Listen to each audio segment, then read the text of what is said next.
We're like, you know what? They're going to get new uniforms. The jersey's got my name on it. Smart. It's either going to be mine or it's going to be in some garage sale, yard sale or something. So yeah, that's smart. I got to take it. This is when Fogler left? Yes.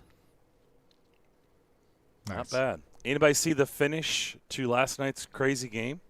I did, yeah. It was fun. Yeah. Where it looked like the Steelers were in control, and the next thing you know, it was like, whoa, what just happened? And then the Bears covered. That's what happened. They got crazy. They did. They did cover. It was disappointing for the Bears. They had a great comeback. And then, man, it was just so easy the way the Steelers came back down and got the field goal. It's like you gave Ben time, which we always say that, oh, you gave him too much time. I mean, you got to score. Like, if you're going to score, then just do it. That just came up yesterday, right? That's what the announcer was saying, the Kentucky-Tennessee game. We were talking about that. But you don't want to score too early, but you have to score. Yeah, I mean, you're behind, right? You know? So I mean, it's just kind of like, go play defense at that point. But find a way. But that's not what people are talking about in the game. Imagine that. This is going to make Willie cringe. He's like, oh gosh, here we go again. I'm just telling you what people are talking about today. They're talking about a taunting penalty. I'm just saying that's the storyline on the game. A taunting penalty and a hip check from a ref. If anybody saw that play. You know what? I was watching the game and I was doing stuff, and so I wasn't sitting down and focusing. I saw the sack, and I turned away. Okay. So what happened? So he for looked people at that didn't see Steelers it, what sideline, happened? and they threw the flag and said, "You cannot look at them. Don't you dare look at them." He looked at them. Who looked at him? Who wants some? And they said, "You can't do that in the NFL. You, Mr. Robot, you get over the sidelines. You just made a big sack. You get over there, and you don't look at them." He looked at the sidelines, man. He looked at the Steelers sidelines. Are you talking about when he did the kung fu thing? No, Sweet roundhouse that's kick? not why he got the taunting penalty. He did do the kung fu kick, but that's not what led to the penalty. Because he looked at the sidelines. He looked at the sidelines. And he then was kind of walking towards the sidelines, kind of looking at them. And then he bumped into Correnti. Well, but that's also debatable because there's a lot of people out there saying Corenti kind of bumped into that him. he bumped him. Yeah. Wait a minute, that wasn't he hip checked him. It's very James Harden-esque. I mean, I've seen it probably 30 times. I honestly can't tell. I don't know. I am undecided on whether the ref backed up to him on purpose or not because, he had plenty of room to get around him, and he took that corner pretty tight. But I don't know. I can't definitively have a strong opinion one way or the other, and I've watched it a bunch. I don't think either one purposely bumped into the other.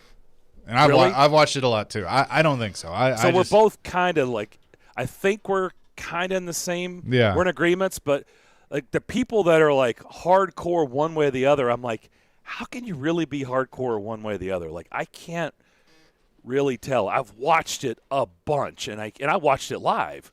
Like I can't really determine one way or the other strongly that someone was at fault for that. Right. Yeah. But were there flags for both? No, it was all the same sequence. He makes the sack. He was a practice squad guy that got called up. He makes the sack. He does the kung fu thing, and he kind of turns, and he's just looking towards the Steelers sideline. And as he turns around to walk back, he and Corenti I saw that make contact, and that's when the flag and then he threw the flag. Yes. Oh man! And he said it was for taunting. I did see that. And that kept the drive alive, which led to the Steelers' field goal. I mean, but did he get the taunting for clipping the ref or for looking at the sideline? Looking at the side. Yeah. I mean, nobody. That's another part of this layer to this. People are saying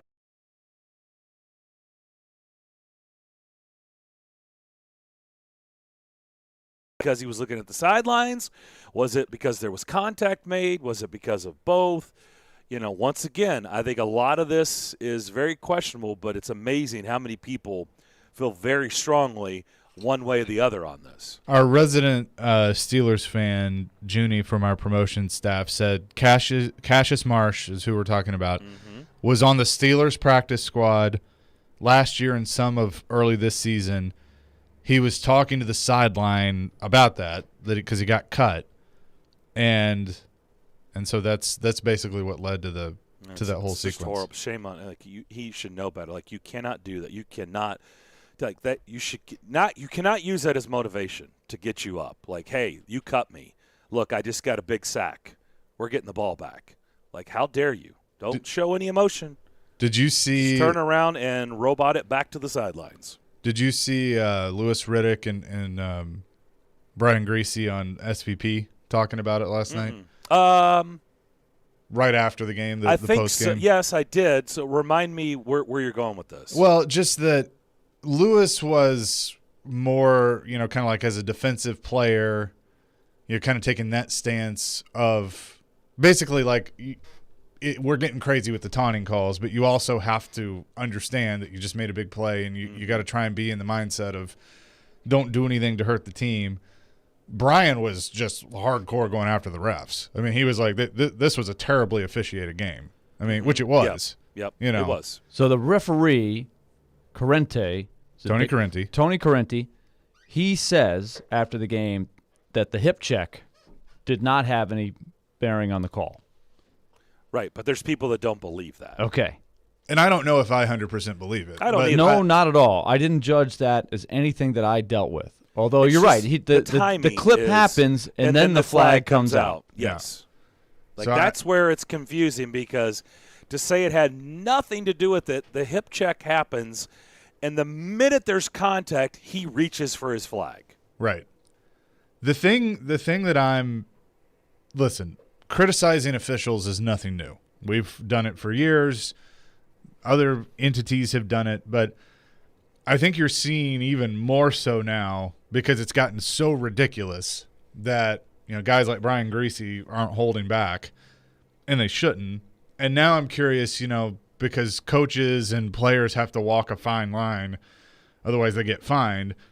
Is it going to come to the point where they just need to say screw it and get the fine, and maybe that fixes something? Because it's just awful. Like, it's to the point now where it's just absolutely ridiculous. I mean, that game was a fun ending.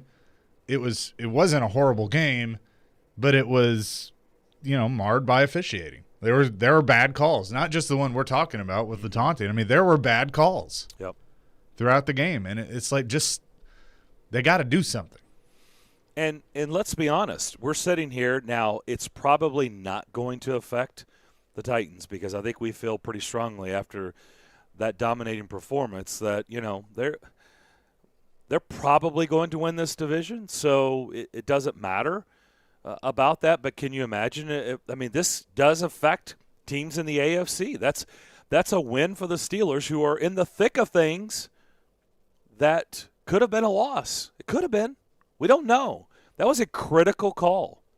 I mean, that could have determined the outcome of the game. Well, the Steelers are one game out of the lead in their division. Right. That's what I'm saying. And so, I'm just telling you, this taunting thing is out of hand. It's completely out of hand. Like, if he looks at the sidelines, rips his helmet off, and does a throat slash, then okay, once again, common sense rules. Like, we get it. Like, you can't do that, ding dong. But just to stare at the sidelines like, hey, what do you think of me now? You cut me, and I just got a big sack, and now you have to punt. Okay, so Tony Correnti, to his credit, did release a statement on it. He said, first of all, keep in mind, and by the way, how did he release this? Because I'd like to know how the refs. Isn't it usually the pool reporter goes and can talk to the officials? I believe that is the rule. Game pool report, the game pool report. Yeah. So that's after. So every game has a pool reporter that can ask the head. I believe so. Yes. The head official questions. Yes. Now, okay. I'm going to say that based on what we've had two pretty heated conversations about this topic, and I've said the same thing both times. So here is Correnti. Keep in mind that taunting is a point of emphasis this year. And with that said, I saw the player, after he made a big play, run towards the bench area of the Pittsburgh Steelers and posture in such a way that I felt he was taunting them. Now, was that a serious taunt? Heck no. Heck no. I don't think you call that there. But when it's a point of emphasis and you're a guy that was on the practice squad and you're lucky to be in the league, you got to be smarter. Why? Why make it close? But That's the only thing that I'm going to say. It should not have been a flag. I don't think it should have been a flag. I agree with all of you guys. And they're getting way too sensitive about this. But when it's a point of emphasis, you don't make it close. I know, and I'm not. You don't make it close. I don't want to get heated again on this. It's the only thing I'm just going to say. The same thing I've been saying. I understand it's a point of emphasis, but if you just stare at the sideline, like how is that even? That's a new one for me. Like He's not near any player. No, it's not new because I say that's my joke, the running joke. You can't look at anybody. Don't make eye contact. No, this is new because he's not even in the face of a guy. He's looking at the sideline. Looked at the sideline. I know. Eye contact. I know. It's ridiculous. It's ridiculous. Yes. But this is – so I wonder if that was in the clips. Like if I am the Bears, I'm on the horn going, okay, you guys send us a bunch of clips about what taunting is. I understand you step over a guy and you lean in. That's textbook stuff. That's what it usually is. But looking over at the sideline, is that in the clips? Like if it is, then okay. Then that's then they knew. They were warned. See, but that's one I don't know. I don't know about that one. What's worse, a kung fu kick after the sack or looking at the sidelines? A kung fu kick, you're celebrating. Me. You're that's celebrating. What I think. That's what I think. You're allowed to celebrate with a kung fu kick. Yeah, but that's. But how is that really? not taunting? That's not taunting. It's a celebration. I know. But celebrating with your teammates. Hang on, Dapper Donick. Hang on. If it's a point of emphasis, and clearly we don't know what taunting is.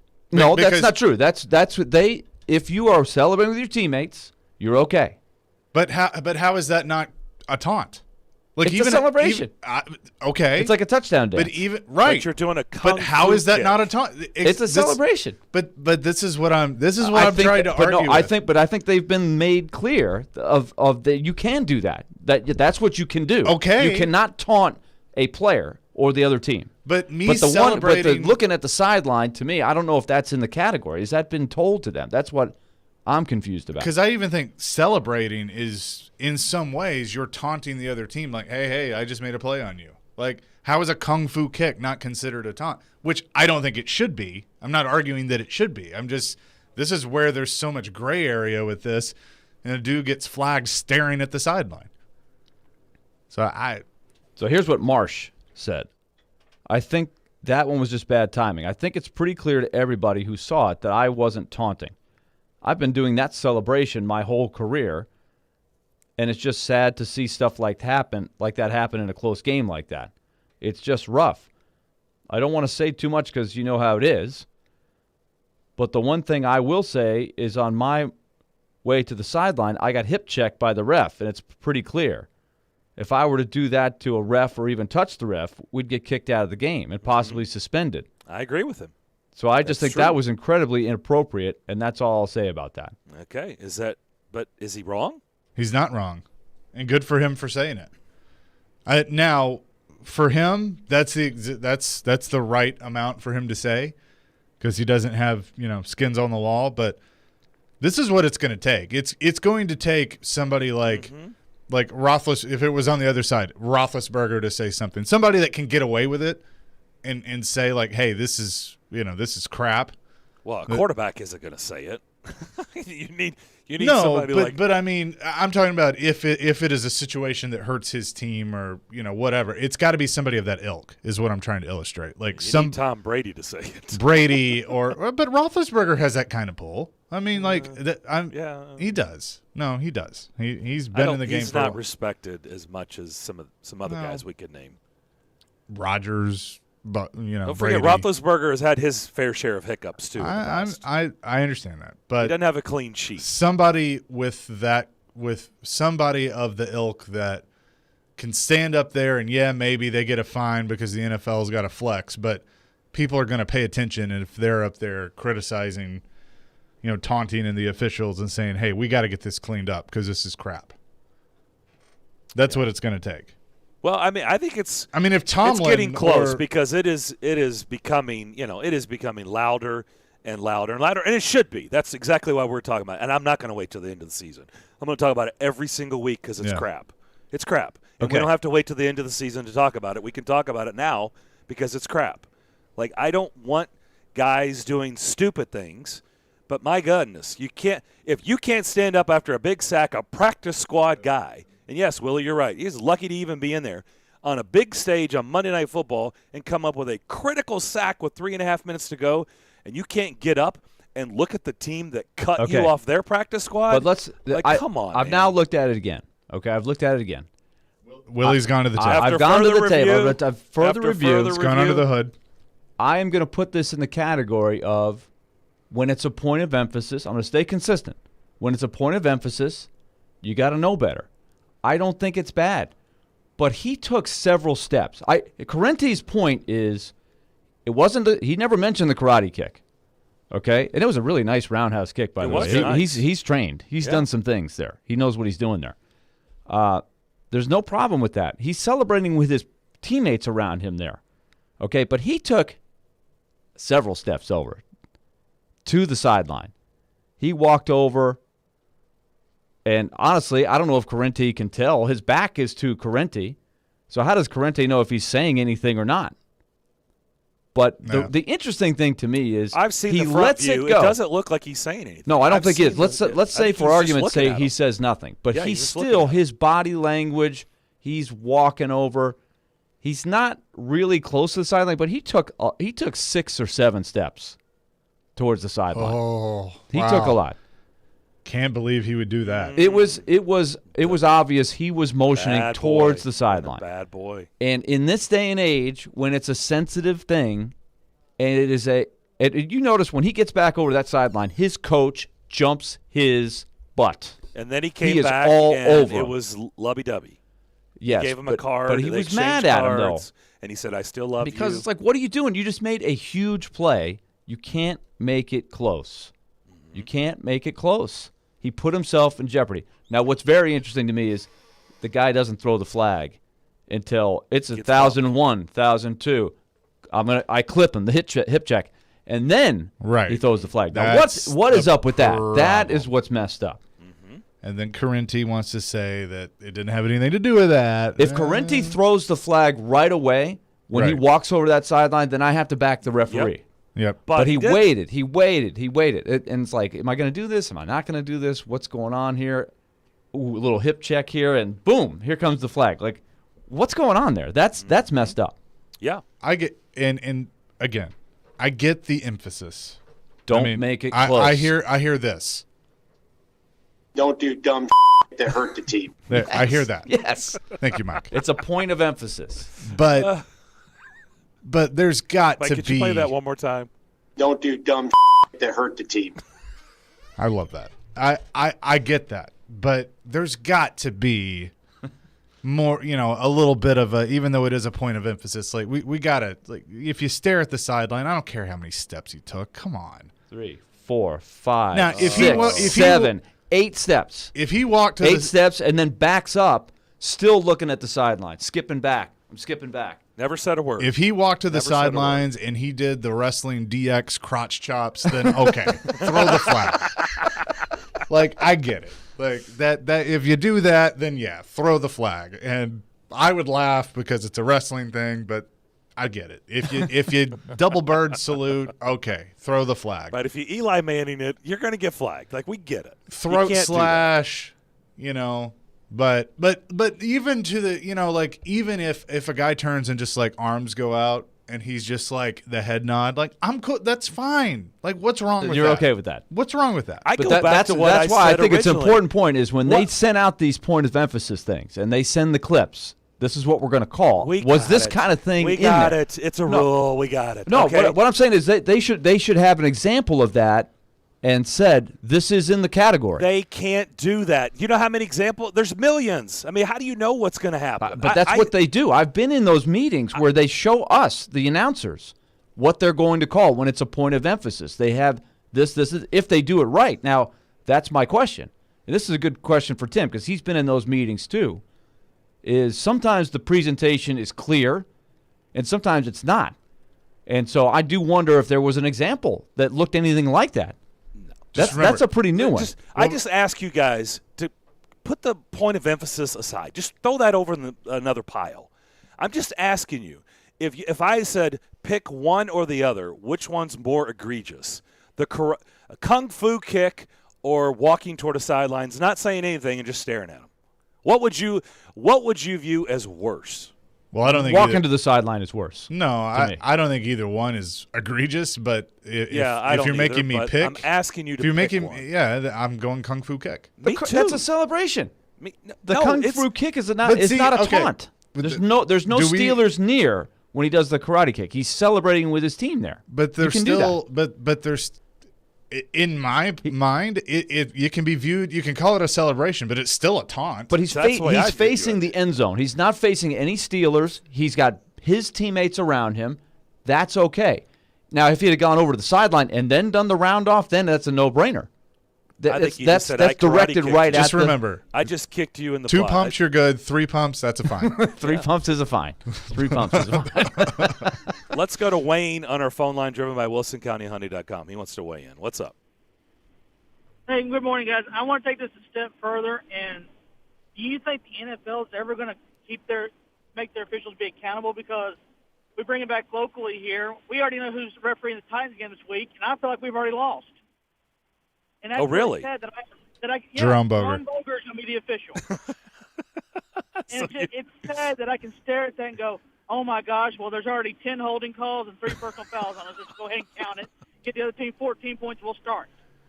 Oh, yeah, that's a problem. If you feel that way, Wayne, that's a problem. Well, our Khalif Raymond gets his head taken off and he doesn't call it.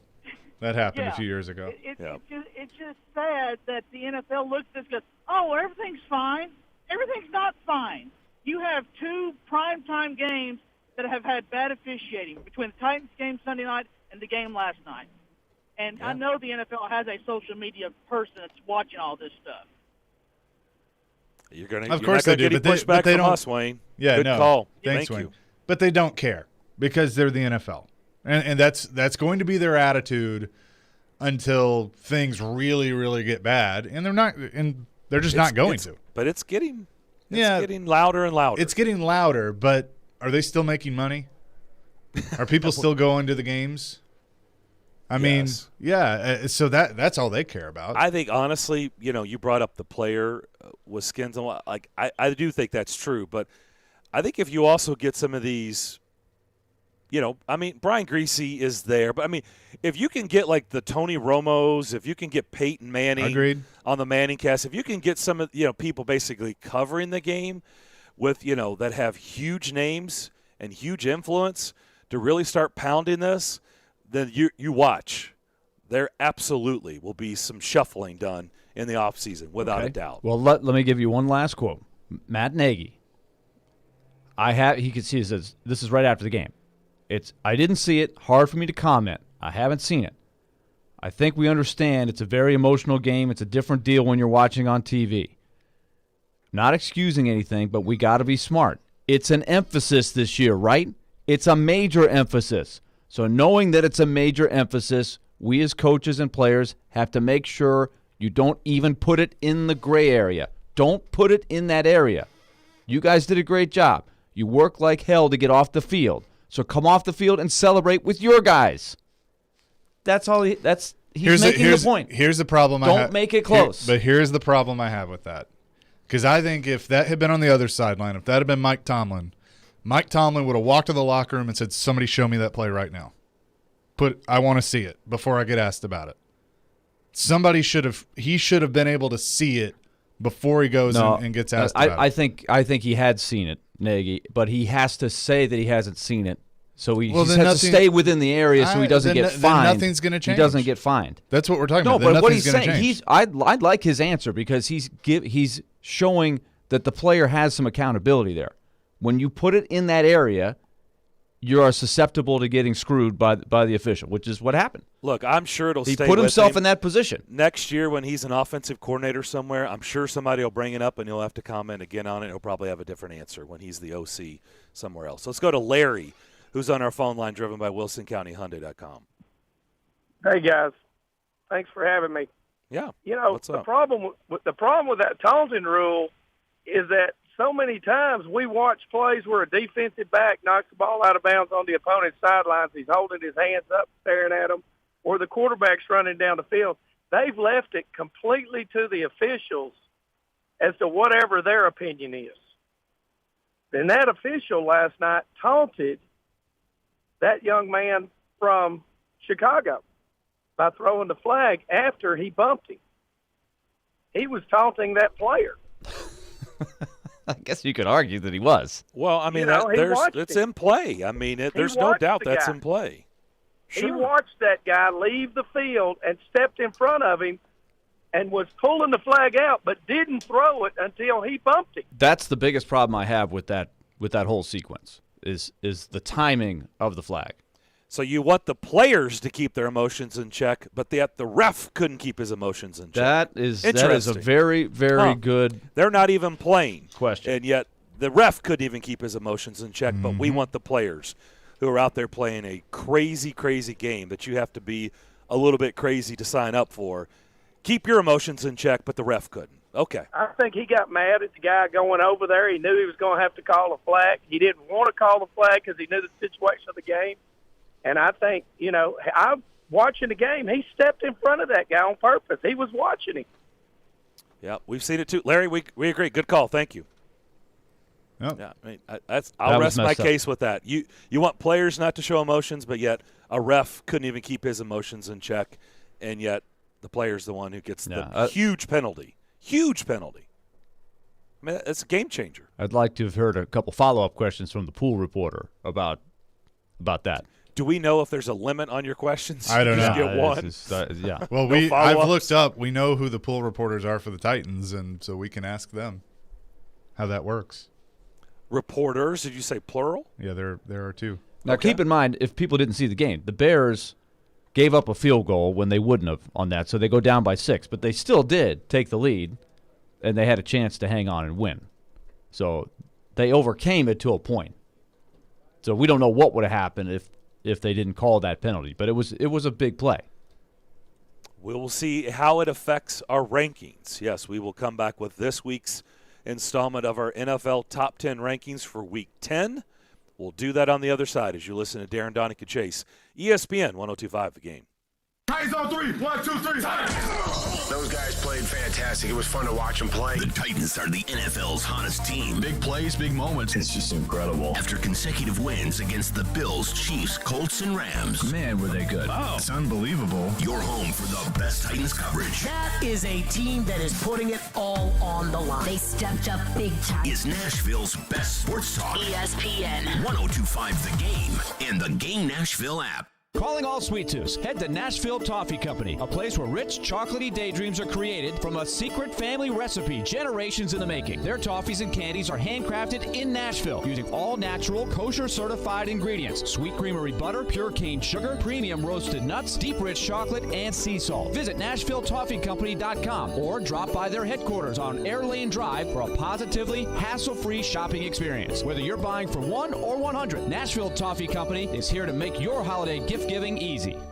Hey, Nashville, looking to spruce up your home for the holidays? Social Furniture on the West Side has you covered. They're packed with items you can either take home with you or have them delivered to you the same day. You've heard of inventory shortages. Well, not at Social Furniture. At Social Furniture, you can get your new furniture today. Yes, the same day. For instance, take this designer leather sectional. For not $3,000, it's only $1,299 with today's delivery. At Social Furniture, the savings are huge out there. They're located on the west side, 5412 Charlotte Avenue near White Bridge Road. Maybe you need some chairs for your table, or you have guests for the holidays and need furniture fast. Well, you can find it all at Social Furniture. They have thousands of combinations to choose from, and they'll deliver today. And guess what? The best thing is you don't have to pay today. You can take 12 months to pay with no interest. So load up the family and come to Social Furniture today on Charlotte Avenue in West Nashville.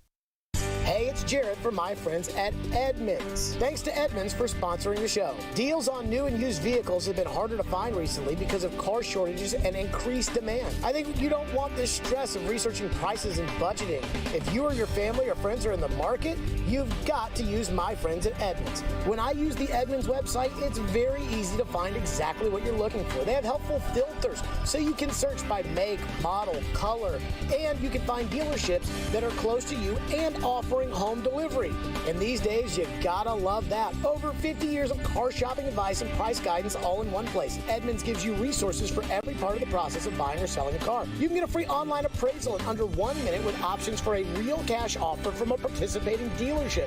No personal information required. Car shopping can be stressful, and Edmunds is here to help. Visit Edmunds.com to get your free online appraisal today and start searching for vehicles in your area. That's EDMUNDS.com. For cars, there's Edmunds.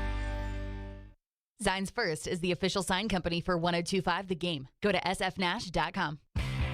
This week's Nashville's best deal is the Beanbag Coffee and Tea Shop. Right now, get half off a $30 gift card at thegamenashville.com/deals. The Beanbag is a great place to have a meeting while sipping on a cup of hot or cold coffee or tea. Choose from a selection of delicious breakfast sandwiches, cheddar broccoli soup, turkey sandwiches, and more. Check out the Beanbag in Antioch and thebeinbagcoffee.com. Get half off a gift card now at gamenashville.com/deals. Hey Nashville, Vanderbilt football coach Clark Lee here, inviting you to tune in on ESPN 94.9 every Monday at 6 p.m. for the Commodore Hour, providing you with exclusive insights on Vanderbilt athletics. Hey Nashville, this is Vanderbilt football head coach Clark Lee. You're listening to Nashville's best sports talk, ESPN 102.5 The Game, and the Game Nashville app. Our NFL game of the week,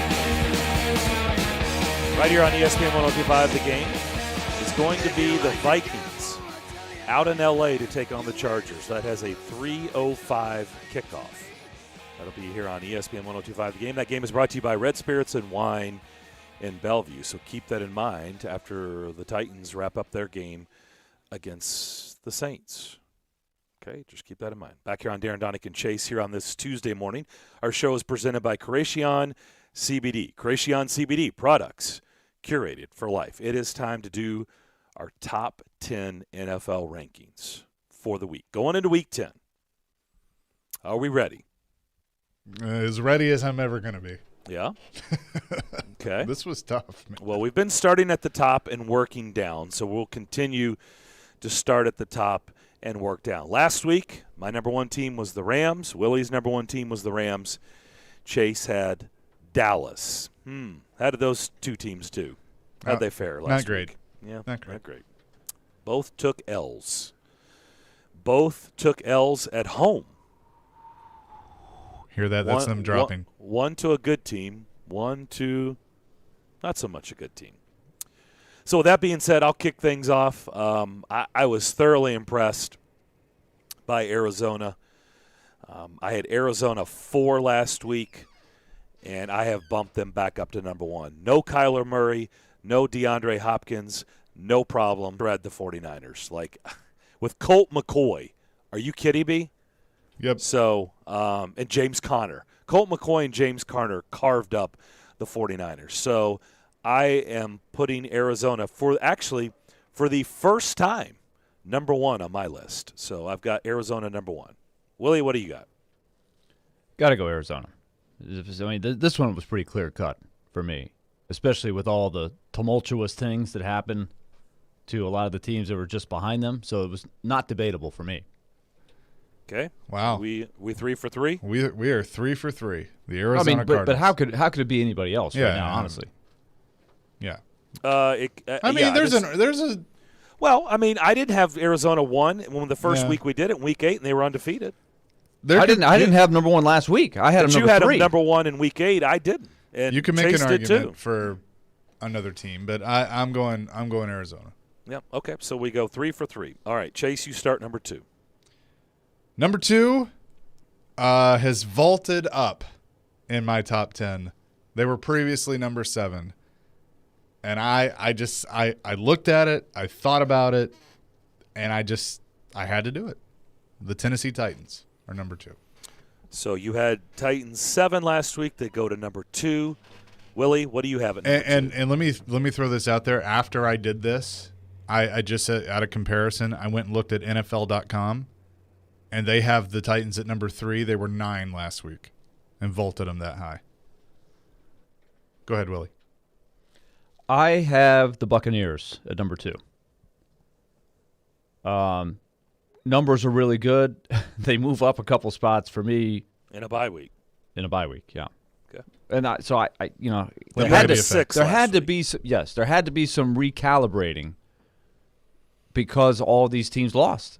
A lot of the teams up at the top lost, so you had to recalibrate. You can't move them all down because the teams below them didn't all win either. So there was a lot of big upsets. Okay. So I'm going Tampa Bay. I'm going to be honest. I just had my cat pick, so this is how my top 10 came out. Okay. Not really. Whatever works.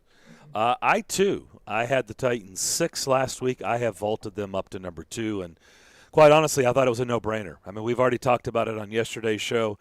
They're only the 4th team that's ever had a stretch like this where they've taken all 4 games against playoff teams from the previous year. What they've done has been, nothing less, just so impressive to do what 2 of them on the road. Kansas City didn't even score an offensive touchdown, although Kansas City's offense is broken. There's no, but I'm not going to penalize the Titans for that. To me, they're clearly number 2. And that to me was Arizona 1, Titans number 2 were pretty easy for me. And the other 3 teams that did what the Titans have done, I believe, made the Super Bowl. Yep. If we're thinking of the same stat. Well, I threw it out there many times yesterday. Yeah. 2 teams won the Super Bowl, 1 team lost the Super Bowl. So. But I don't know if that's some sort of super indicative because things change a lot from last year to this year. Right. Just because you made the playoffs last year doesn't mean that when you play them the next year they're the same. It just so many things can change.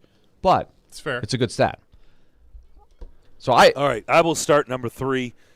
I had this team number 2.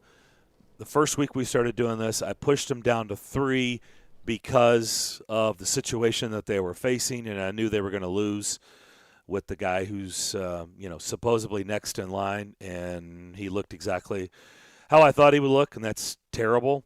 But I'm going to keep him at 3 because he's coming back, and I think the Packers.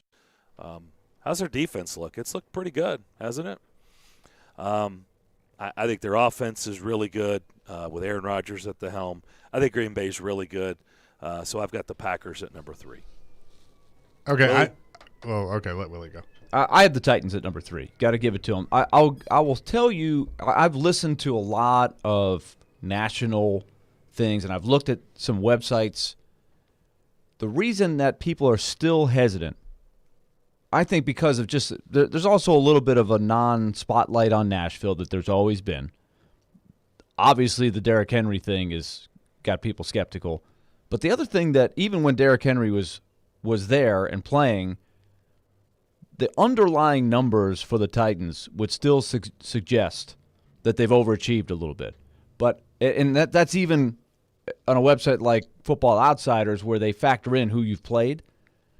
There's still some things that they're not as powerful numbers-wise as some other teams at the top. But at the end of the day, you've just got to give it to them. And their numbers, I think, they're vastly improving from week to week. They are getting better as a team. So at the end of the day, how can you not have them in the top 3 at this point? It doesn't mean they're gonna stay there. But I think some people are still hesitant to give them that top-tier status. They're kind of reluctantly giving it to them, especially moving forward without Henry. Yeah. I've got him number 3. I'm worried about this week for a letdown. 100%. I mean, I think a lot of people are. All right, 3 for me, Darren. I swear we didn't do this together, but we're on the same page. I too have the Packers at number 3. I wasn't going to punish them all that much. I moved them from 2 for not having Rodgers. I still think it's a really good team, so I didn't punish them all that much, and I kept them at number 3. Okay, start number 4. The Tampa Bay Buccaneers. Let me guess. Nobody's going to believe that we didn't do this. We have not talked. We have not compared notes. Nope. So you have the Bucs 4 too? You had Tampa 6 last week, so you've pushed them up to 4. I had Tampa 5, and I pushed them up to 4. So it was a good bye week for the Bucs. They look crisp. They look solid. A nice bye week. They went up in everybody's rankings. Brady had some avocado tequila. Yeah. It was good. Willie, who do you have at 4? I have the Rams at 4, down from number 1. Down from number 1. I think the Rams had that game that the Titans had in the first week of the season. A good team that they have a bad game.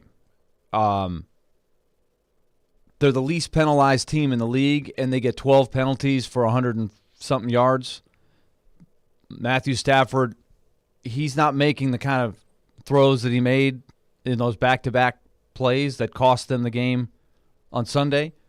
I think it's a really good team that had a really bad game, and the Titans took full advantage of it. I still think in the big picture the Rams are a very powerful team, so I've got them number 4.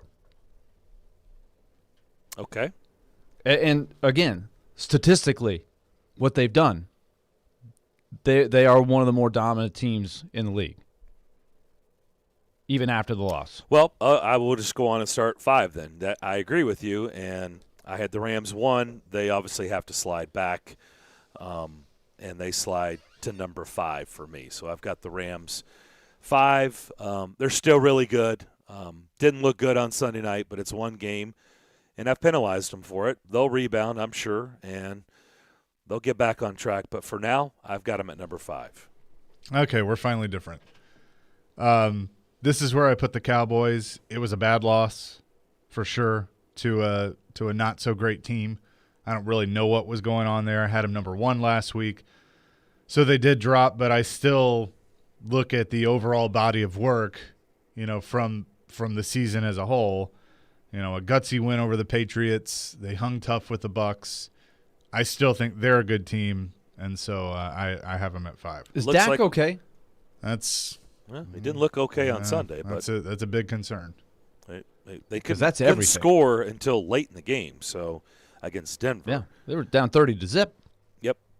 Well, we have adjusted this week accordingly. I had the Rams 1. I moved them to 5. You had Dallas 1. You moved them to 5. Willie had the Rams 1. He moved them to 4. So they have been punished for their poor performances this week. So, Willie, who do you have at 5? I have the Bills at 5. And you guys know I've had the Bills higher than you guys, so I moved them down, but I still have them at 5. You are crazy. You are crazy. Like, how could you have them above Green Bay? Like, honestly, come on. Numbers. Buffalo. I'm a numbers guy. Analytics. Okay. Yeah, it is. It's analytics.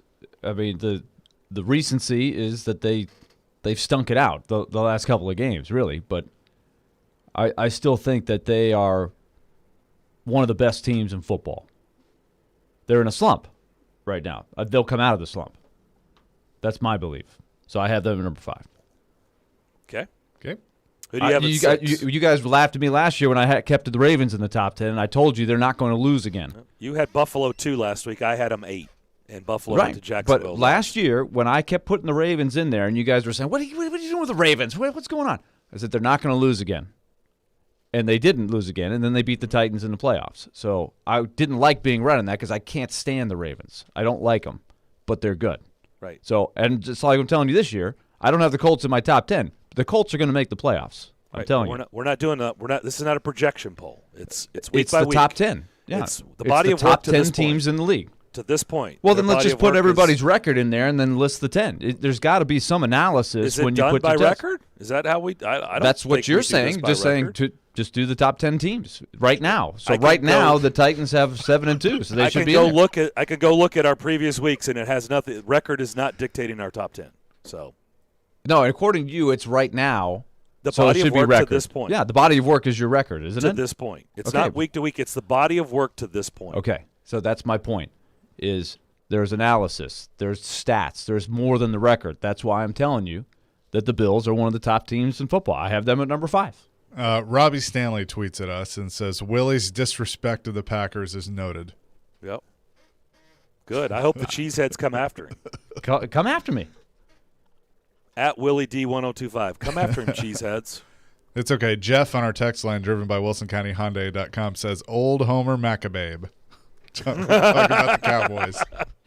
Well, you kind of knew if you. That's fine. Whatever. Knew that was coming. Is he the one that initially had all the Dallas comments about you?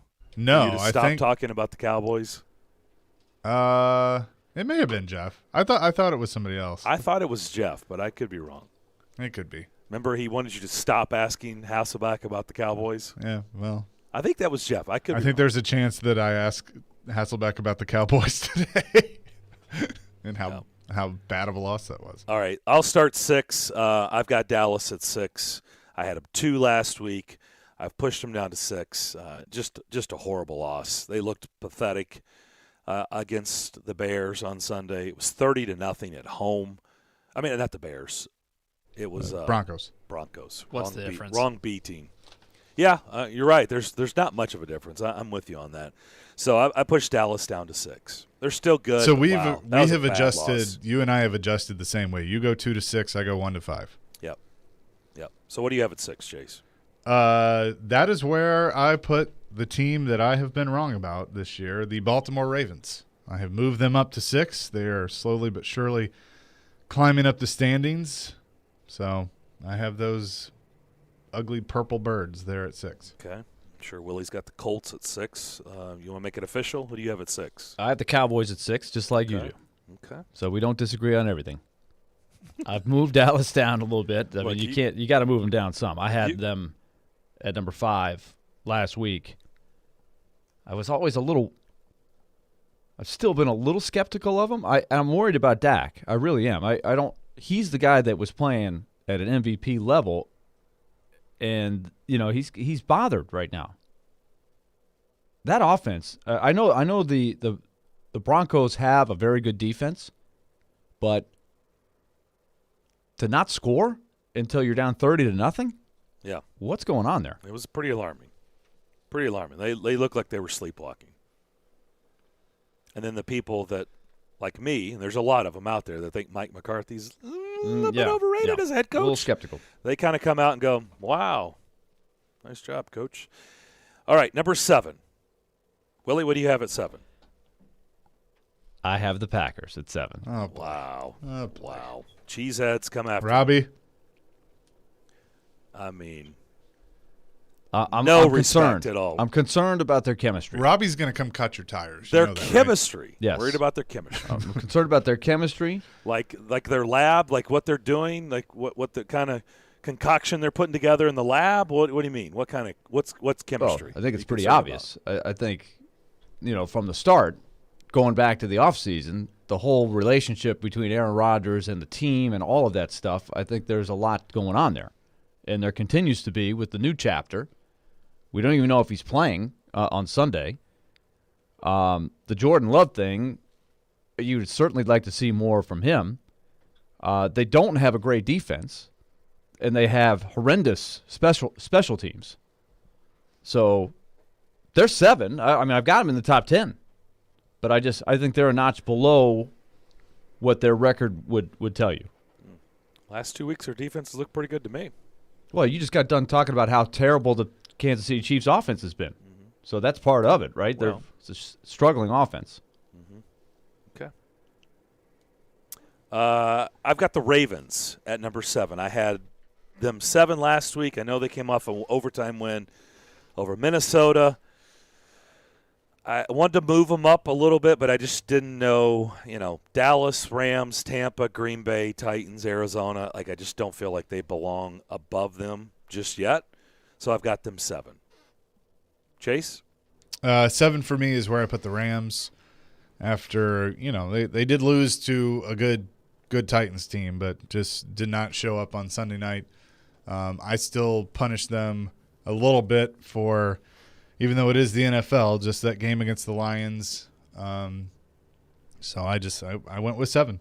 Still got them in the top 10, though. Okay, this is where it's going to get crazy. I have a feeling this is where it's going to get – it got really weird for me, like 8, 9, and 10. Yeah, it got weird. It got weird. I didn't know it was – there was a lot of thinking on 8, 9, and 10. I'll just start it.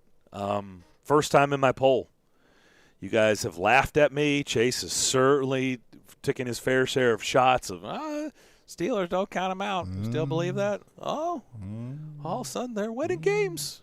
Oh, if we had playoffs today, they'd be in. So I have the Steelers at number 8. You're waving that towel, huh? I have the Steelers at number 8. Waving that towel. By the way, I'll just go on and say it. I've got Buffalo at 9. How could I possibly, who I had Buffalo at 8 last week, they lose to the Jags, and they've already lost at home to the Steelers. I'm not going to put Buffalo in front of the Steelers. So I've got Buffalo at 9. They slide down to 9. So Steelers, Pittsburgh at 8, Buffalo at 9. Well, I have Buffalo at 8. Okay. So holding on. From last week, you had them at 5. Yep. But they stay in the top 10. Pittsburgh's interesting. Pittsburgh is interesting. All right, Willie, who do you have at 8? I have the Ravens at 8.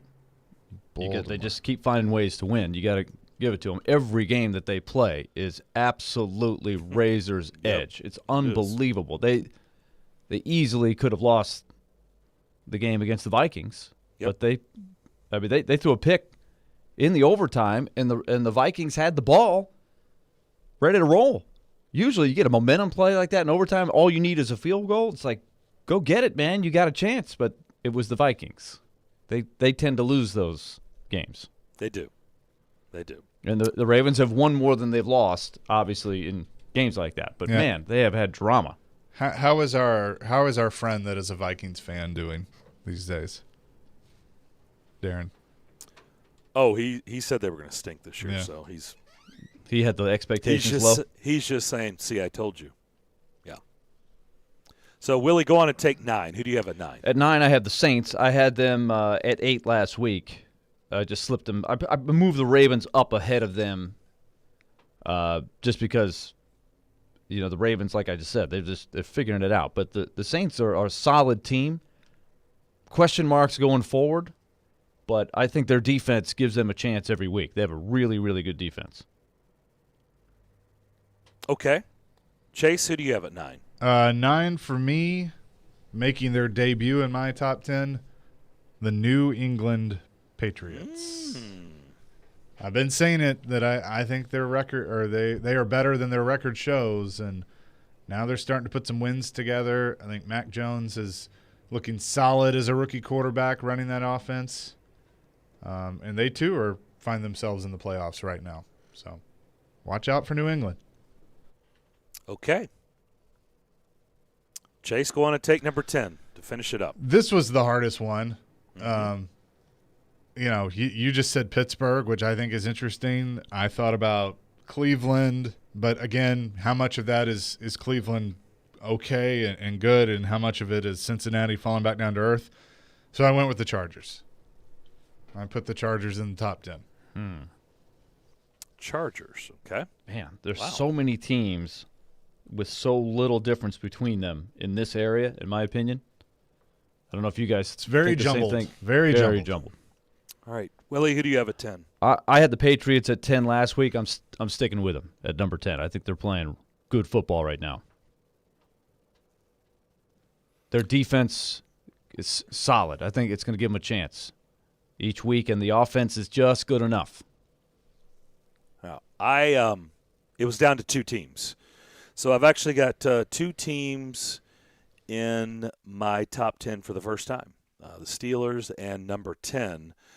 The team that I was considering is the team you guys have just named, and that is the New England Patriots. But when I look at their schedule, New England's been beating up on some hapless teams. And when they've played good teams, they haven't won. So strength of schedule to me was more impressive for the team I have at 10, way more impressive, and that would be the team that went into Cincinnati and shredded the Bengals this weekend, the Cleveland Browns. So I've got the Browns at number 10. They lost a close one at Arrowhead to begin the season. Yeah. They've beaten the Vikings on the road. They lost to the Cardinals. They lost to the Steelers, and they shredded the Bengals. Their strength of schedule was much tougher than anything the Patriots have done. So I was considering the Patriots, but when looking at the strength of schedule, Browns way more impressive. I go Cleveland 10.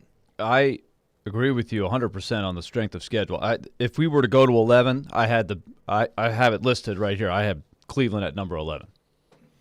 It was really close between them and the Patriots, but I kind of jumped on the Patriots bandwagon last week. And they won easily. They looked good winning, so I just said I got to keep them in there. So, recapping, my top 10 is Arizona, Titans, Green Bay, Tampa Bay, the Rams, Dallas, the Ravens, the Steelers, Buffalo, and the Browns.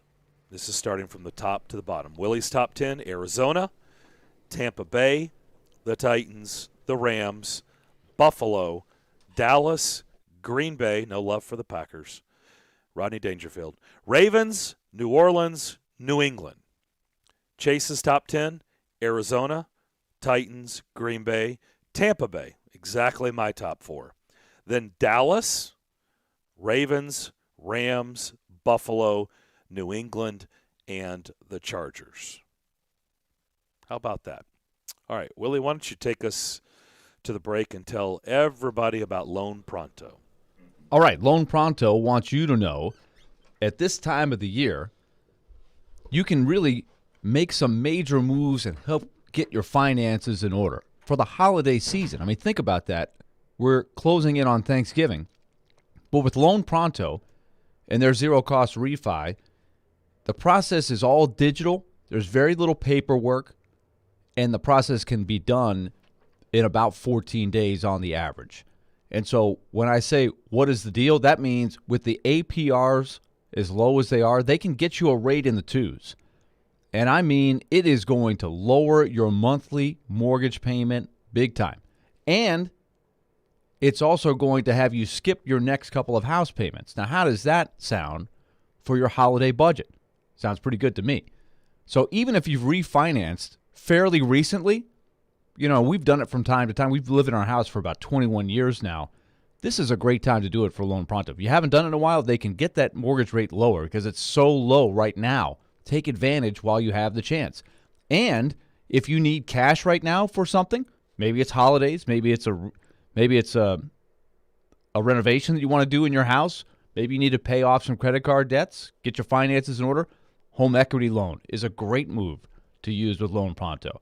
So with the holidays approaching, call Loan Pronto right now, 615-499-5780, or go to loanpronto.com. That's 615-499-5780, or go to loanpronto.com. They're an equal housing lender. The voice of reason. If I'm the official, I would send both teams to the locker room and say, this is going to stop. The voice of the fan. Our entire team's a MASH unit right now. The voice of Nashville sports is your home of Nashville's best sports talk. ESPN 102.5 The Game and the Game Nashville app.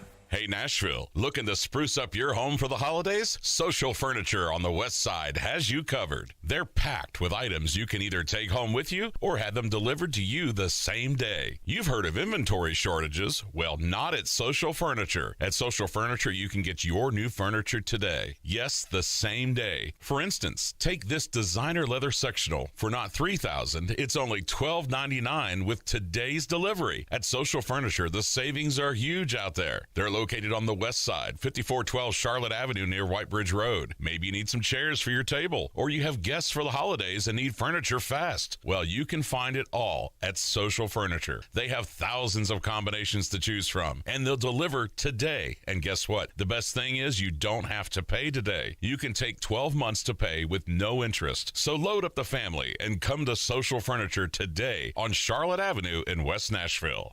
Calling all sweet tooths. Head to Nashville Toffee Company, a place where rich, chocolatey daydreams are created from a secret family recipe generations in the making. Their toffees and candies are handcrafted in Nashville using all natural, kosher-certified ingredients. Sweet creamery butter, pure cane sugar, premium roasted nuts, deep rich chocolate, and sea salt. Visit NashvilleToffeeCompany.com or drop by their headquarters on Air Lane Drive for a positively hassle-free shopping experience. Whether you're buying for 1 or 100, Nashville Toffee Company is here to make your holiday gift-giving easy.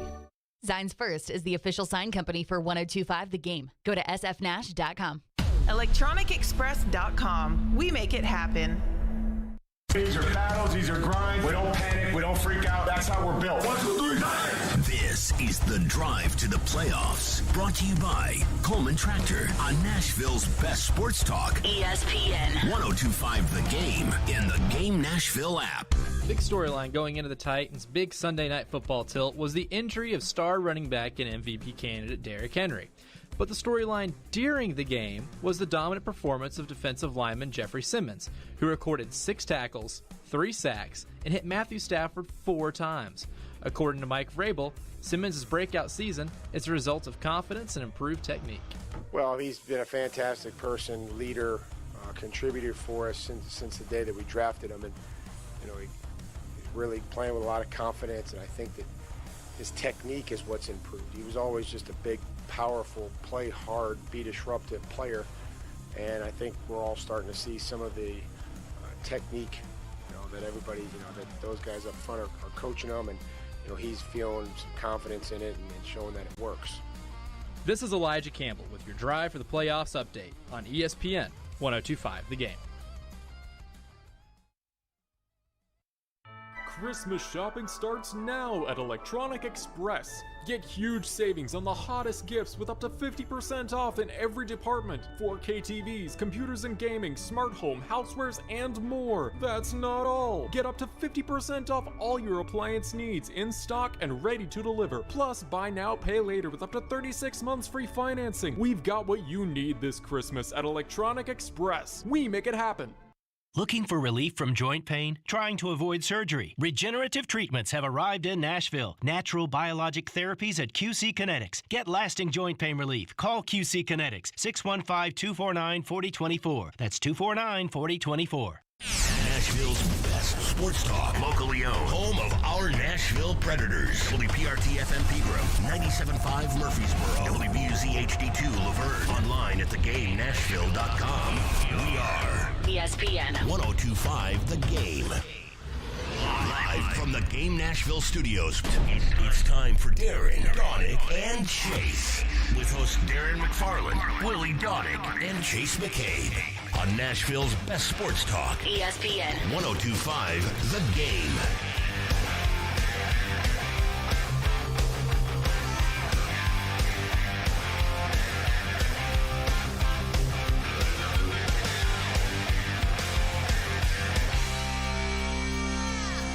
Second hour, Darren, Donick, and Chase here on this Tuesday. Hope everybody's having a good day to this point. Don't forget you can watch us streaming live on Twitch, Twitter, and YouTube every day.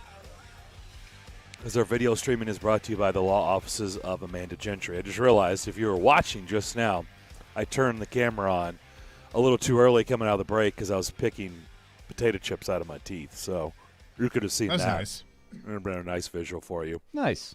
David Poyle coming up in about 10 minutes, so we'll talk with Predators GM, our weekly chat with him. At Beef Beats on Twitter says, fantastic opening segment, gentlemen. Very spicy.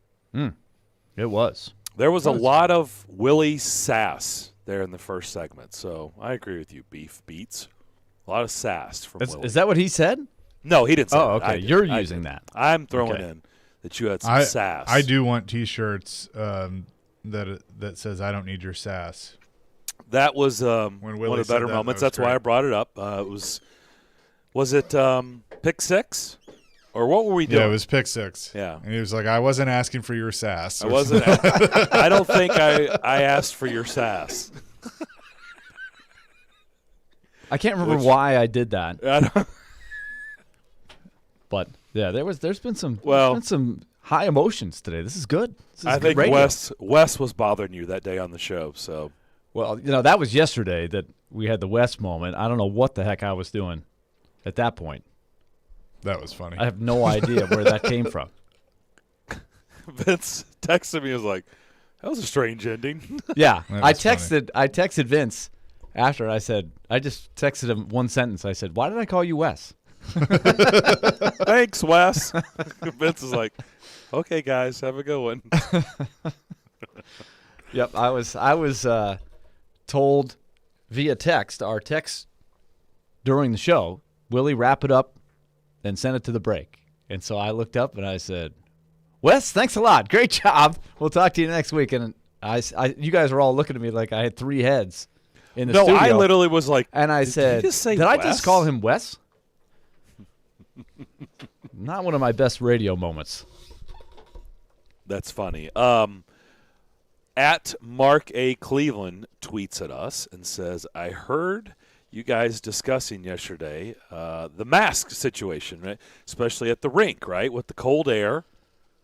And, Willie, you were talking about how your glasses have been fogging up when you wear your face mask. I'm having on trouble. The skate up, okay, for a Predators broadcast, which tomorrow night you'll be in Dallas down in Big D as the Predators take on the Stars. So I'll have pregame for you at 6:30. They'll have pregame for you at 7 on Bally Sports. And at some point in there, you'll have to do another skate up. But Mark said he enjoyed that conversation and wanted to help out because and said he would even deliver these to the office, to the radio station. Oh, man, I'm all ears. But he's got a solution for you. And I'm pulling it up. It's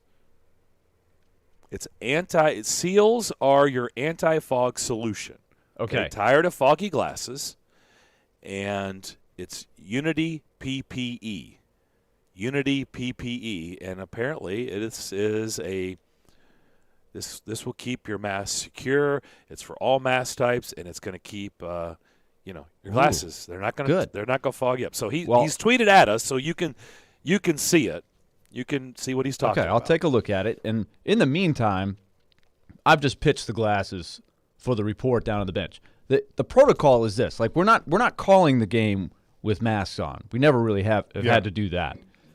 But when you're in the team area, that's the NHL protocol. So when you're on the bench or you're in the locker room, you have to maintain distancing, or you have to have the mask on. So you have to have the mask on for the bench hit.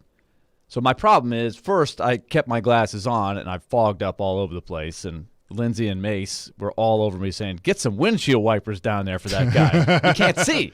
So the next game, I took the mask off. I took the glasses off, and I just said, I'll do it without the glasses. Well, I started having the ride-down problem. You're talking, when your jaw is moving, the mask is shaking around, and it slid down. And, that's a violation. You're supposed to keep the mask over your nose. So that was a problem. Plus, it looks dumb on TV. You're watching a guy talk, and the mask is going down. It's annoying. So I'm like, let me try something else. So I tried to fold it up and put it over my chin, hoping it would just keep it from sliding at all. But this time it rode up, and it looked like Bane from the Dark Knight trilogy, and I almost couldn't see. It went up, over the top of my nose and almost covered my eyes. So I'm changing the mask. Ryan Porth, we had this discussion yesterday. He comes running up. He was out of breath when he got in here. And he's like, Willie, here you go. I got some masks for you. These are brand new. So he's got me a brand new, Darren, game mask. I will be unveiling this tomorrow in Dallas. I told you this. It's the best mask out there. It's a great mask, but I'm concerned when you're talking. Yeah, it's because everybody's head is shaped or face is shaped differently. It's like yes. So when you start talking, you don't know how the mask is going to react. I might have to do a little run-through. Well, I will just tell you, look, and Chase can attest to this. I mean, I've been using it all season long for post-game at Patron Platinum. Same deal. Player comes in there with me. We don't have to wear the mask when we're doing post-game other than when the player comes in there. Right. And so I throw the game mask on, and Chase knows that I've had no issues doing the interview. Yeah, okay. Fine. 5-minute interview. I'm doing a 5-minute interview with the player. I mean, you're just doing a quick skate up. And I've had no issues whatsoever. Well, there's a skate up, and then there's a follow-up. I do a little quick back-and-forth discussion with Lindsay and Mace, and that's when I've been having the problems. I can get through the interview, because I can adjust the mask after I ask a question. But if I'm having a conversation back and forth with Lindsay and Mace, that's when the real trouble's been happening. And that's when I got the direct shot into the camera, and everybody's just got to have some serious comic relief. So who knows? Tune in tomorrow night. Who knows what the heck's going to happen in that? Or just watch Twitter, because Mace will immediately put out some comical pictures of whatever the heck happens. Well, I didn't see this. Yeah. I didn't see this tweet split shot yesterday. of me and Bain was pretty good. Well, I didn't see this yesterday, but apparently this tweet came after that conversation from Unity PPE. They tweeted at the game and said, "We hear you. Foggy glasses can ruin the game viewing experience." And so they were sending, I guess, about them. And then from what I can take from Mark's tweet, it sounds like they're being sent to the station. That's what Wonderful. I don't know if that's true, but that's the way I read it. I don't know. Maybe you guys see it differently. That does. It looks like he's saying that they've been sent to the station. So, for now, you should try the game masks tonight or tomorrow night and see how it works in Dallas, and then in St. Louis on Thursday. And then when you come back from the road trip, we need to reassess and see how it went. It's going to be a step-by-step process sooner or later if we're going to get this right. Step by step, rung by rung. Yep. But I feel like we're going in the right direction, though. I really do. I wasn't going in the right direction in Chicago. I was going in the wrong direction. I feel like we're closer to a solution than we were yesterday. How many steps do you guys think Porth had to take to be out of breath when he came up to you with the mask? I don't know. He was really a long showing. run? Was this a short run? Well, I think this was he ran downstairs, then he ran back upstairs. Okay, so there was some steps involved as well. Okay, he showed hustle. He showed a lot of hustle. You got to love that. He elected not to take the elevator, so he just took the steps to get downstairs. Chase, we're going to move on to David Poyle. He's on the line with us. We're going to bring in Predators GM David Poyle. Let's quickly segue to him. David, how you doing? Good. You guys are having a good time this morning. Like to see that? We're trying, David. We're trying. And you have to be happy and pleased with the way this road trip has looked so far. I know 2 more games to go, Dallas and St. Louis. Quick stop back home. You guys will get back out on the road this afternoon. But so far, so good, right? Yeah, I think so. As we've talked in the past couple of weeks, just trying to get a little bit better all the time. I mean, it was some tough games, some top opponents, and I just feel like we're getting there. There's a lot of good things happening right now. Obviously, in goal, UC Saros has taken off where we left off last year, and certainly is giving us that chance to win every game. Young player like Connor Ingram, got into two games total this year before we sent him to Milwaukee, and he looks like he's a future NHL goaltender. So we're really happy there. Our power play, which is an area that we probably talked about every show last year in a more of a negative manner, I think is third in the league right now, and certainly giving us a chance to excel in every game. So a lot of good things right now. Our penalty killing has improved. Some of the individual players are coming along. Would still like to get more scoring, but all in all, I think we're heading in the right direction. Okay, well, let's go with the power play because you're right. We have been talking about it with you the last couple of years, and it really hasn't been flattering. Now we can, right? We can talk about all the positive and all the good that's happening from the man advantage. And as you said, third best in the league, almost 29% success rate. There were 2 power play goals in the win Friday night in Vancouver against the Canucks. Roman Josi had the first goal of the night, which was a power play goal, and Tomasino had the game winner, which happened to be a power play goal. So it's been working all season. In your opinion, David, what's really changed? What do you really like about it? Why has it been so successful thus far? Probably not easy just to point to one thing. I think it comes first and foremost with a lot of conversations from our coaching staff, and in particular Dan Lambert, with the players that have been playing on the power play. Going over, maybe starting in a negative fashion of what was wrong and what we weren't doing with some of the, looking at some of the best power plays in the league and what they were doing. I just think there's more of a commitment. There's more of an understanding of what it takes to be successful. And I think the pace of how we're playing on our power play in terms of not only skating but moving the puck around, and then making the the decision to when to shoot, getting screens in front of the net, a whole bunch of things that add up to a little bit more success. It's just a lot of things that weren't happening last year, and I think there's just been some corrections. I think there's been some changes by the players that, especially on our first unit, more of the guys that were here last year have just changed a little bit, and they're seeing results. So it's all good. The second power play is made up oftentimes with a lot of younger guys, with Tommy Novak, Tomasino, sometimes Tolvanen, and they've been really firing the puck around too at a pretty good rate. They're sort of getting probably less than a minute on a power play because the first unit is out there longer, but it certainly has been a good change and a positive change for the Predators this season. One guy that's been critical over the years on the power play, a big part of the power play, is Philip Forsberg. He's out dealing with the upper body injury. Any word on when you think he'll be back? Is it sooner rather than later? Or do you have any insights on that? No updates today on that.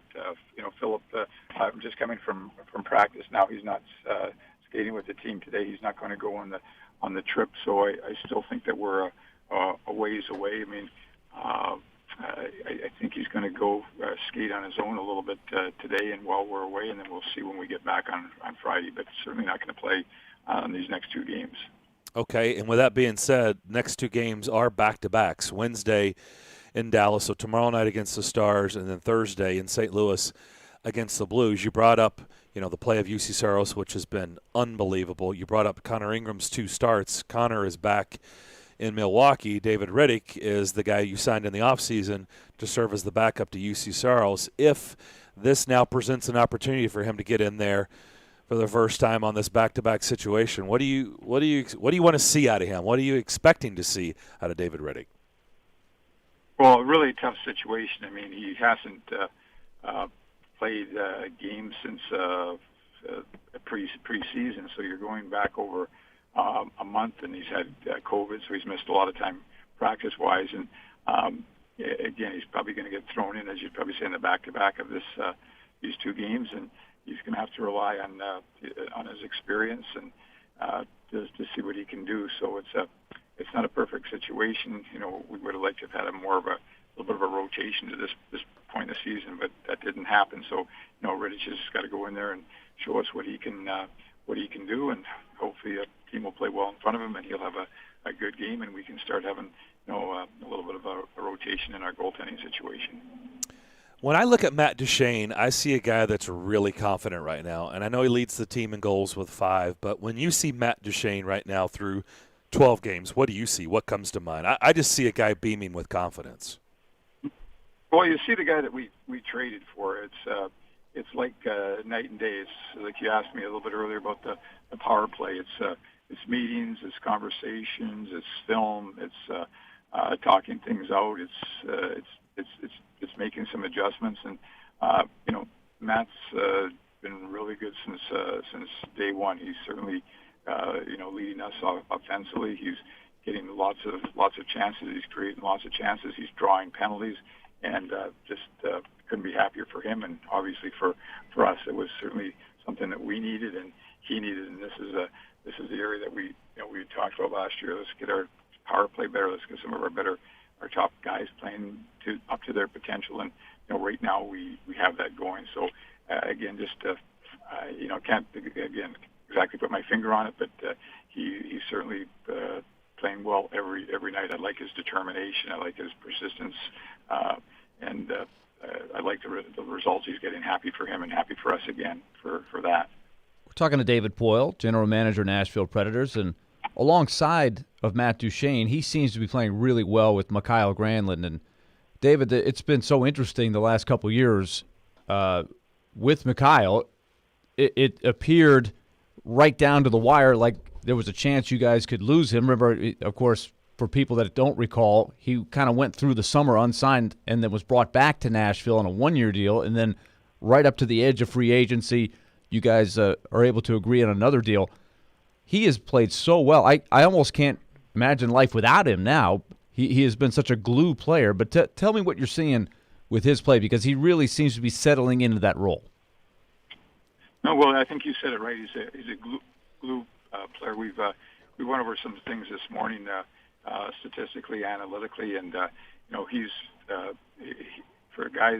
The ice time he gets and playing in all situations, we kind of ran a sort, if you will, on who are these players that play in all of these situations, and it's kind of in rare company, to be honest, in terms of the amount of ice time he gets playing power play, killing penalties. There's not a lot of guys that have that all-around game, and you're exactly true or right to say that it seems like he and Duchesne got a little bit of chemistry, and I was talking to him, and he says that he really likes playing with Dutchie right now, and he's really looking for him all the time because Dutchie kind of has the hot hand right now. So, he's become a leader. The coaches have made him an assistant captain this year, and we did not do the 1-year deal this year. We signed him up for 4 years. So, Granny should be with us for a long time because he's one of our more important and best players. Yeah, it's looking good right now for sure.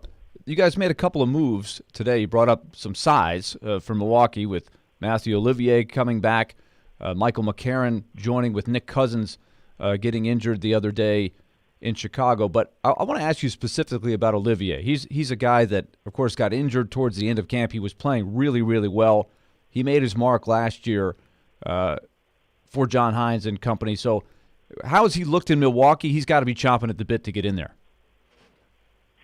Well, the Milwaukee situation was okay. It wasn't great. What happened is he played a couple of games and then he got COVID, and so he missed like 10 days down there. And then this past weekend, I went to actually watch him play when we were in Chicago, and he got in a fight at the second shift of the game, and he got thrown out of the game for that fight. So I got to see him play like for 30 seconds. Not a lot of evaluation there, I guess. That's right. The good news is he's back, and probably got a chance to play back on that identity line with Trenton Incisions, and maybe we'll move around or up in the lineup. So it's really important for Matthew to make his mark because we have some extra players around, and we brought up Ian McCarron for getting back to our identity a little bit. Not that we've lost it, but it's just to reinforce that. Because last year that was so important to us to how we played and how the herd line kind of played and led the way, if you will. And they're doing the same thing this year. And I think we re-enter Olivier into the lineup here will be just a little bit harder team to play against, and we'll see how that works out. We are talking to Predators general manager David Poile. So let's expand on that. You saw the Admirals play. Specifically, what did you see out of Cody Glass as he continues to develop and kind of learn this system in the Predators organization? First 5 minutes of the game, the Admirals got two goals, both on the power play, and Glass was certainly a big part of that. He's got an elite skill in terms of his vision on the ice, seeing players, passing to players. But I think there still has to be more to his game. In the 5-on-5 game, he's got to be more productive at that level before we can really, see him being successful at this level. And so it's a work in progress. I know he's disappointed to be down there. I think he understands where his game is at. I think he understands what he needs to do to get back up there. But again, on the positive side, he's young. I like his skill set. I like the fact that he can do things offensively. That's an area that we are certainly wanting and going to need some more along the line. So, all in all, I'd say it's progress, and it's probably going to take some time. Well, then I'll lump three guys together that are of interest to a lot of Preds fans. Igor Afanasyev, that we got to know during training camp at Ford, and then Jeremy Davies and David Ferentz, the two defensemen. What did anything stand out with those guys when you were watching them? Yeah, Igor was playing a good game. Again, because we're always a little picky, and we're striving for perfection. And I think little details to the game and how he plays without the puck, things in the defensive zone that we'd like to have him be a little bit stronger. Certainly, would like to see him put up some more numbers in terms of offensively. He's done pretty good, but kind of young player that's is his first year in pro hockey. So all in all, I think he's doing well. I do think and feel that he should get games up here this year, the way he looked at training camp and the way he started off in Milwaukee. So I'm really thinking that he's going to be a Predator player, maybe not this year, but in the not too distant future. You mentioned the two defensemen, Ference and Davies. I'd like to bring up a third name, and that's Mark Delgazio, a player that's not dissimilar to Ference that we brought out of the University of Massachusetts at the end of last year. He, in my mind, has played very well down there, especially in the game that I watched. So they're in a little bit of a dogfight as to who would be the next guy called up, but I like that competition. They all are left-hand shots, and they're doing a little bit different things, but if we'd have to get them rated if we're going to bring up one guy. The good news for us right now is we're healthy on D, and we have eight defensemen here, but same thing as I'm saying about a lot of these players as the year goes along, I'm sure that there's going to be a reason to make a change and bring somebody up. So right now I like Davies had the best training camp, and I think Ference and Delgazio are a little bit younger. So in all likelihood, you'd probably favor Davies for the first call up in that area. David, before we let you go, the announcement came after we talked to you last week, but the organization is going to retire the first number that they ever have, and I think we all agree that it should be 35, and that'll take place on February 24th with Pekka. You've talked about him time and time again of what he's meant to the organization, but to give him that kind of honor, that's not handed out to just anybody. Going to be pretty cool to see. It certainly will be, and it's you don't hand out that honor just to anybody. From a manager's perspective, I mean, how great was it to have Pekka in the organization for 15 years as a guy you could go to virtually every night and play the bulk of the games for all those years and know you had one of the best goaltenders in the league. And whatever success you think we've had over the years, it probably all starts with Pekka, the belief in him and giving us that chance to win, the fact of how good he played over those years, and the improvement that the Predators had in the standings, getting to the Stanley Cup Finals. I mean, there's a lot of people involved in that, a lot of players that did a great job, but Pekka's at the top of the list for me. So obviously one of my favorite players. Just a great story from where he was drafted. A spot in the draft that we don't even have anymore because we don't have that many rounds. To his development down in Milwaukee, which was probably a little bit longer than most guys, to just a fantastic career here in Nashville. And then of course we could talk about all the stuff off the ice that he's done in our community, and most importantly, how great of a person he is. So it totally is 100% had my vote, that's for sure. No doubt about it. You'll get no pushback on that from anyone, or at least anybody who has spent more than a minute around Pekka Rinne. David, thanks for the visit as always. Best of luck wrapping up the 6-game road trip in Dallas tomorrow, in St. Louis on Thursday, and then we'll talk to you next week. Okay, guys. We'll talk to you next week. Appreciate it. Thank you very much. That is Predators General Manager David Poile. He joins us every Tuesday at 11:15, and we thank him, as always, for talking with us, giving us some good insights to this team. We'll come back and talk about this team on the other side. But first, I'm going to talk to you about my friends at Cool Springs MD. If you've maybe tacked on some unwanted pounds and you would love to shed those unwanted pounds, it tends to happen to us at some point in our adult life. Well, they've got programs and products and people that can get you back on track ASAP and headed in the right direction, which means the right direction is getting rid of those unwanted pounds. Rejuvenation, your appearance is important, and that's also something that gets tougher as we age. Well, their very experienced staff would be more than happy to sit down with you and talk about PRP, hair removal, Botox, and finally hormone therapy. Maybe lately you've been going, where's my drive? Where's my energy? I don't feel my normal self. Been experiencing some mood swings. Well, have you had your levels checked? Did you know that as you age, they tend to go down? Sometimes they can reach all-time low levels, which you could be completely unaware of, which would affect you in all of these areas. Well, their staff could talk to you about BHRT, testosterone, estrogen. They do it all, and they do it all under one roof out there in Cool Springs. It's 1642 Westgate Circle. If you don't believe me, go out there and experience it yourself like I've been doing for years. I was just out there last week. They'll take great care of you. And, man, have they helped me become healthier and happier. They've helped improve my quality of life, and I hope you want that like I do. If you want to learn everything about them, just go to their website, coolspringsmd.com, or you can always pick up the phone and schedule an appointment or consultation by dialing this number, 615-283-7291. That's 283-7291. Titans on 3. 1, 2, 3.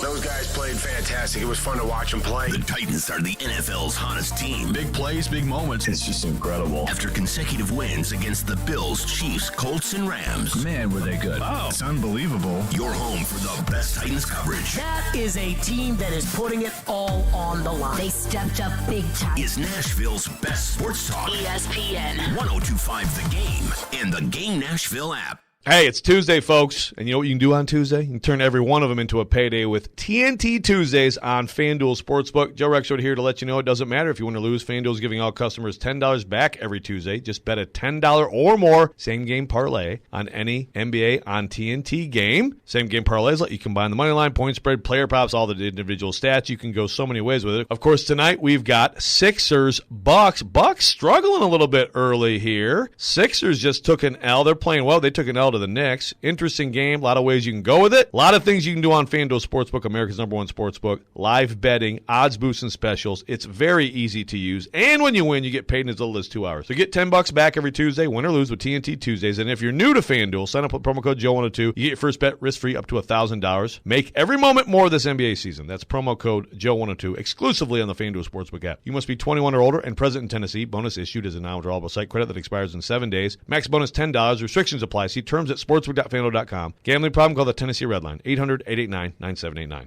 Celebrate Thanksgiving with Social Furniture and save up to 70% off all furniture. They have sofas, sectionals with chase lounge, and recliners that are all push-button electric and wall away. They have all colors to choose from for your comfort watching any hockey game.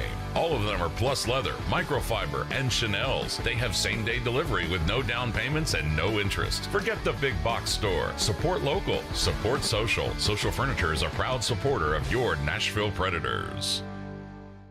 Lift it, load it, grade it, grind it, move it, haul it, rig it, dig it, Craneworks, Rentalworks, yeah! The big dog's got it. Craneworks is ready to help lift Nashville. As the Southeast's most trusted name in crane and equipment rental for over 30 years, Craneworks offers certified operators to make sure the job is done right. Rentalworks has a diverse fleet of equipment to assist in any project, big or small. From forklifts to carry deck cranes, they have it all. When it's time for your next lift, machinery moving, or rigging project, call Craneworks. Visit craneworks.com. This week's Nashville's best deal is the Beanbag Coffee and Tea Shop. Right now, get half off a $30 gift card at thegamenashville.com/deals. The Beanbag is a great place to have a meeting while sipping on a cup of hot or cold coffee or tea. Choose from a selection of delicious breakfast sandwiches, cheddar broccoli soup, turkey sandwiches, and more. Check out the Beanbag in Antioch and thebeanbagcoffee.com. Get half off a gift card now at gamenashville.com/deals. With Fundbox, you can stop waiting and start doing. If your small business needs funds to grow, the time is now. Fundbox offers fast, easy access to small business funding up to $150,000. So hire that new employee, launch that campaign, buy that piece of equipment. Apply in minutes at fundbox.com, and you could get funding as soon as the next business day. Fundbox. Ready, set, grow. Credit line amounts, rates, and terms are based on creditworthiness and subject to change. Additional documentation may be required. Here's exciting news from Genesis Diamonds, just in time for the holidays. We've just introduced our all-new luxury pre-owned Rolex collection, the largest and best selection of luxury pre-owned Rolex timepieces in Middle Tennessee. Hard to find, very sought-after timepieces. Over the past few months, we've scoured the country to find the best, most pristine, hard-to-get luxury pre-owned Rolexes, Submariners, Hulks, Batmans, Daytonas, Pepsis, and more. And next weekend, November 19th, 20th, and 21st, Genesis Diamonds is hosting our first ever exclusive luxury pre-owned Rolex event. Your chance to get the luxury pre-owned Rolex of your dreams with special financing. Imagine a pre-owned Air King for just $199 a month, or an extremely rare two-tone Daytona for less than $460 a month. Also for this event, our Rolex buyers are on site, offering top dollar for your pre-owned Rolex. Come see Genesis' all-new selection of certified luxury pre-owned Rolex watches, November 19th, 20th, and 21st. Genesis Diamonds, your new home for luxury pre-owned Rolexes. Yo, this is Justin from Music City Vintage, here to provide you with all your vintage apparel and shoe needs. We've partnered with 102.5 The Game to provide you all with an exclusive discount today.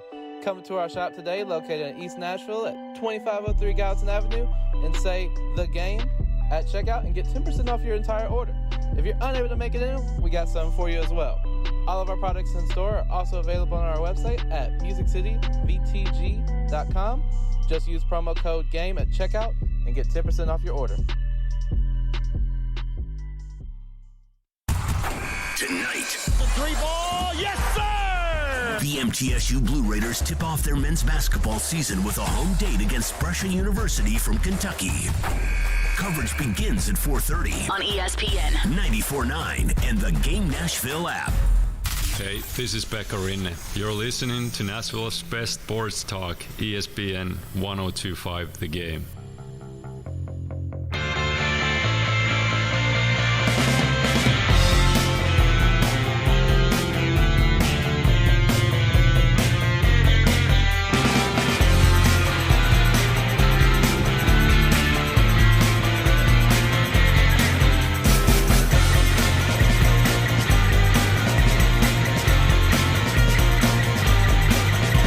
Hey, if you want to win a pair of tickets to see the Preds take on the Ducks at Bridgestone Arena, that'll be Monday, November 22nd. Head over to YouTube and subscribe to 102.5 The Game's YouTube page, and you'll automatically be entered to see that game. Once you subscribe, email us at promotions@cromwellmedia.com with your YouTube handle, and they will choose a winner on Monday. That'll be next Monday, November 15th. So keep that in mind. Back here on Darren, Donick, and Chase, presented by Creation CBD. Creation CBD products curated for life. Special thanks to David Poyle for joining us. So Predators have turned things around. They had the 1-4 start, and then they've kind of kicked it in gear. They had won 5 of 6 after the victory in Vancouver on Friday night. They fell in overtime to Chicago. Thought it was not their best performance against a struggling Blackhawks team. But now they'll get the opportunity to really have a successful road trip with a couple big tilts against Dallas and St. Louis tomorrow and Thursday. So with all that being said, there's been a whole lot of good, and we brought up a lot of good with David Poyle. UC Saros has been playing out of his mind. The power play has been highly successful. Matt Duchene and Ryan Johansson, which, you know, had so much attention on them this offseason. Everybody knows what the narrative was about them. They've responded. They've looked really good out of the gates 12 games in. I like Tomasino. I've been very encouraged with his play. And we could go on. Tanner Jeannot looks like he's taken, yet again, another step forward, which, hard to believe after last year. But I think he's taken even another step forward in his career. But here's a couple of, I don't know if it's concerns or questions that I have moving forward. Are you guys ready? Yep. Ready. Bring it. What are they going to do? What do you think is the long-term plan, or is there a long-term plan for kind of the third D pairing? Because I feel like Ben Harper has struggled. I feel like he's been in there because he can play on the left side, but I don't think he's particularly played well. And I understand the importance of having someone over on that side. Obviously, you've got, Yossi who does that on that first D pairing because he's a left-handed shot. But what do you think the plan is? Because you've got options. I don't know how you felt about Myers being in there for the first time. Chicago. Borowiecki's out right now. We know that, Borowiecki and Benning is probably preferably what they would like to roll with. But overall, what do you think is the best third D pairing in your opinion to this point? I think I like the way Matt Benning is playing. I think he's just very steady. he's the type of guy that just stays in the league for a long time. And I think if you look around the league, there's a lot of guys in his category. You're never going to pay him big bucks. But if you want that stabilizing guy that you, on a certain night, could move up if you need to and have him play with the Roman Yossi like he did a couple of times last year, he's got the experience and the know-how to get by for that. You like having a guy like that. I think he's clearly number 5 right now. I think Borowiecki, notice they didn't put him on the injured list, so he's day-to-day. He's going to be in there pretty soon, it would seem, if because they could have put him on the injury list, and they didn't. I agree with you. Ben Harper has struggled. I think he's sort of the odd man out right now. Myers, they put in there on Saturday. He had really struggled. He hadn't played in a while. They got him in there. I don't know if he did anything to wow anybody. I thought it was better, though. He didn't have any glaring. Well, I shouldn't say he had. Look, you can nitpick. Everybody's going to have a turnover here and there. I didn't think he was great, but for not having played in a while, I thought he took a step forward from his previous game against Winnipeg, where I thought he struggled big time in that one with Harper. But Myers is the guy long term. Boy, you'd really like to see him turn into something. You traded Ryan Ellis to bring him in, and I think it's safe to say he has not blossomed the way in a perfect world you would have hoped, where there was talk that he could be in the top, in the second pair somewhere in there, but that's not happening anytime soon. I think you heard David Poyle talk about Jeremy Davies. Well, that's where I was going to go. So when you said long-term, Darren, long-term, Davies and Ferentz are very much in the picture. Okay, then I'm saying this season, because that's where I'm getting at, because they've got guys like Davies and Ferentz that they're very high on, and Davies is older. Davies is now like 24 years old. Yeah, Davies, it's time for Davies. Ferentz, so that's what I'm asking. Ferentz is a guy that I think will really benefit from playing a good bit of time in Milwaukee. Right. So I'm not ready to pull upside. the plug. I guess that's what I'm in a roundabout way. And then, Chase, I want you to weigh in.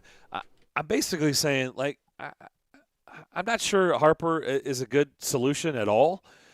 Myers hasn't really impressed at all, at least to this point. It doesn't mean that I'm pulling the plug and, they shouldn't be in there. I'm simply saying, maybe isn't it time to maybe give Jeremy Davies a chance to get back in there? Yeah, I mean, but I wanted to see if you would go there. I didn't want to say that first. I wanted to see if anybody would go there. So that's where while Willie was talking, I mean, that's exactly where I was going to go. That I think David Poyle kind of told us, because I talked to John Hines before the season, and John Hines basically said Jeremy Davies is an NHL defenseman playing in the AHL because it was simply a numbers game. I think he is very, very close to getting a call. As for Harper, nothing personal, but I think he's taking Davies' spot, if I'm just being 100% honest right now. He hasn't done anything to impress me. I know that's pretty much the consensus with everyone. Myers, I'm willing to give a little more time to. You're right, Willie. He was better, but he didn't stand out. But I feel like Davies, the camp that he had, the what he's done in the offseason, I think he's got 2 points to start the season in Milwaukee, and how he's played. I think he's worthy of a look at this level. I mean, he got a cup of coffee last year when injuries happened, but Benning, I agree. I think Benning is – I've always liked Benning. I think Benning is solid for what you need him to do on that third pair. Yeah, it's really the sixth guy. That's what I'm asking. The sixth guy. And if you're going – I think Davies is a left-handed shot, so if you want to keep with that, you go Benning as the right-handed shot, Davies as a left-handed shot, and see what you can do there. But the thing with Myers is – I want them to give him opportunity, and I want to see what he has. But if he's not making the most of it, then he's just taking a spot too, and that would be really unfortunate because the two guys that were acquired for Ryan Ellis, aren't helping your team right now. Yeah, and Phil Myers and Cody Glass. I've used the reference many times, and your fourth and fifth starters in baseball, you're not. You're not looking for them to win the Cy Young. You're just looking to get production out of them and not go out there and feel like you're going to lose the game because of them, right? I mean, they're just viewed differently than, let's say, your ace or your some rotations, your 1-2 punch or 1-2-3 punch, your 4 and 5 and there's same deal. I mean, the third deep pairing is not going to win the Norris, but you also want to make sure when they're out there, you're not cringing or you're going holding your breath, right, when they're out there on the ice. Like, that's what you don't want. And penalty killing. That's the other thing. What they're trying to do this year so Roman Josi doesn't have to play close to 30 minutes is they would like to have him take a little less of the load on the penalty kill specifically. So if you can get a Borowiecki, a Benning, a Myers, somebody on that third pair to be able to confidently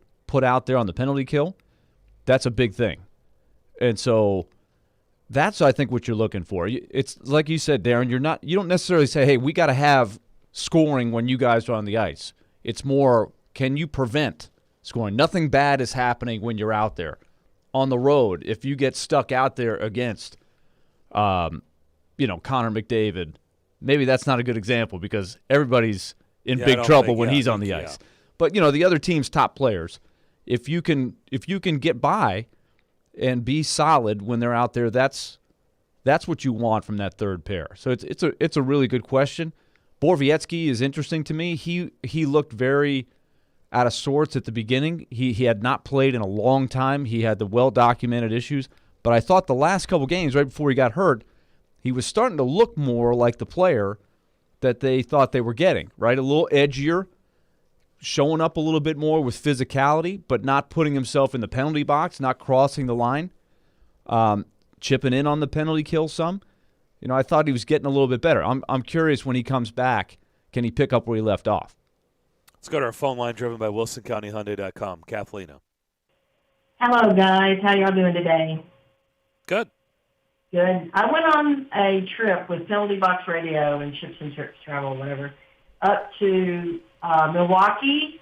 We went to the Admirals game on Saturday, and then we went to Chicago on Sunday for the Preds Chicago game.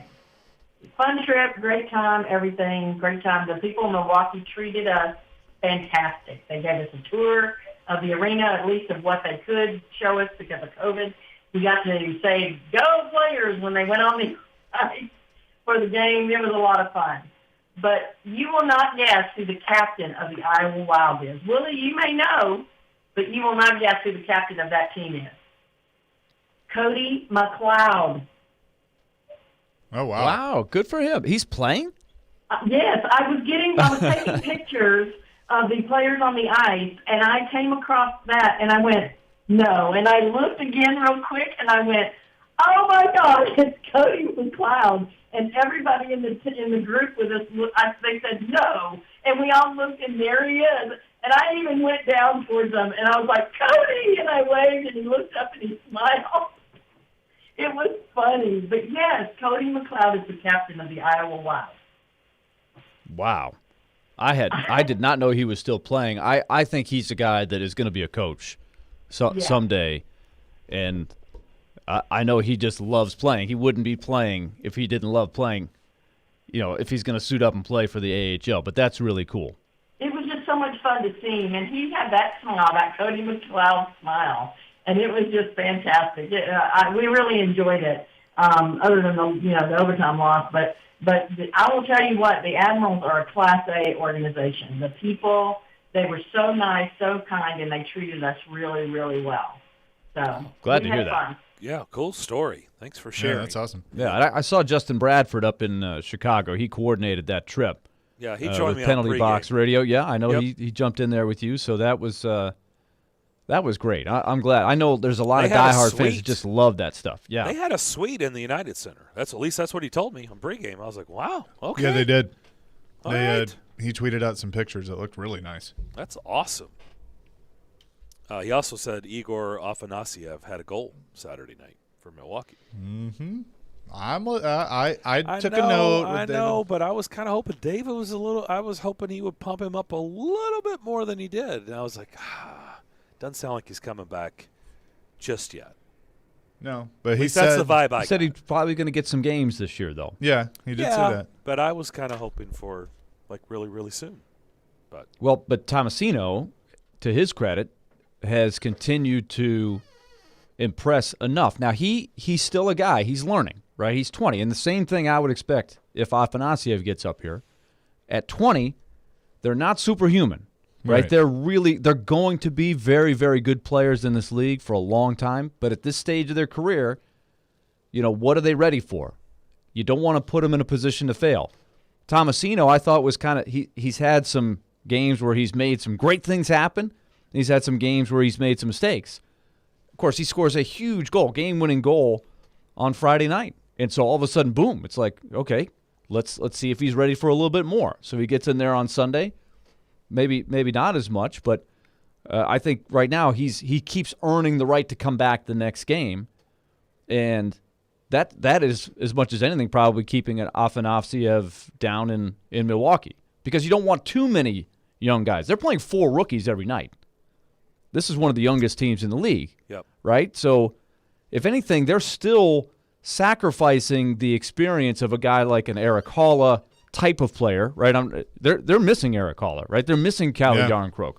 Those two guys were really good comfort zone kind of players that you knew what you were getting. You could play them in different roles.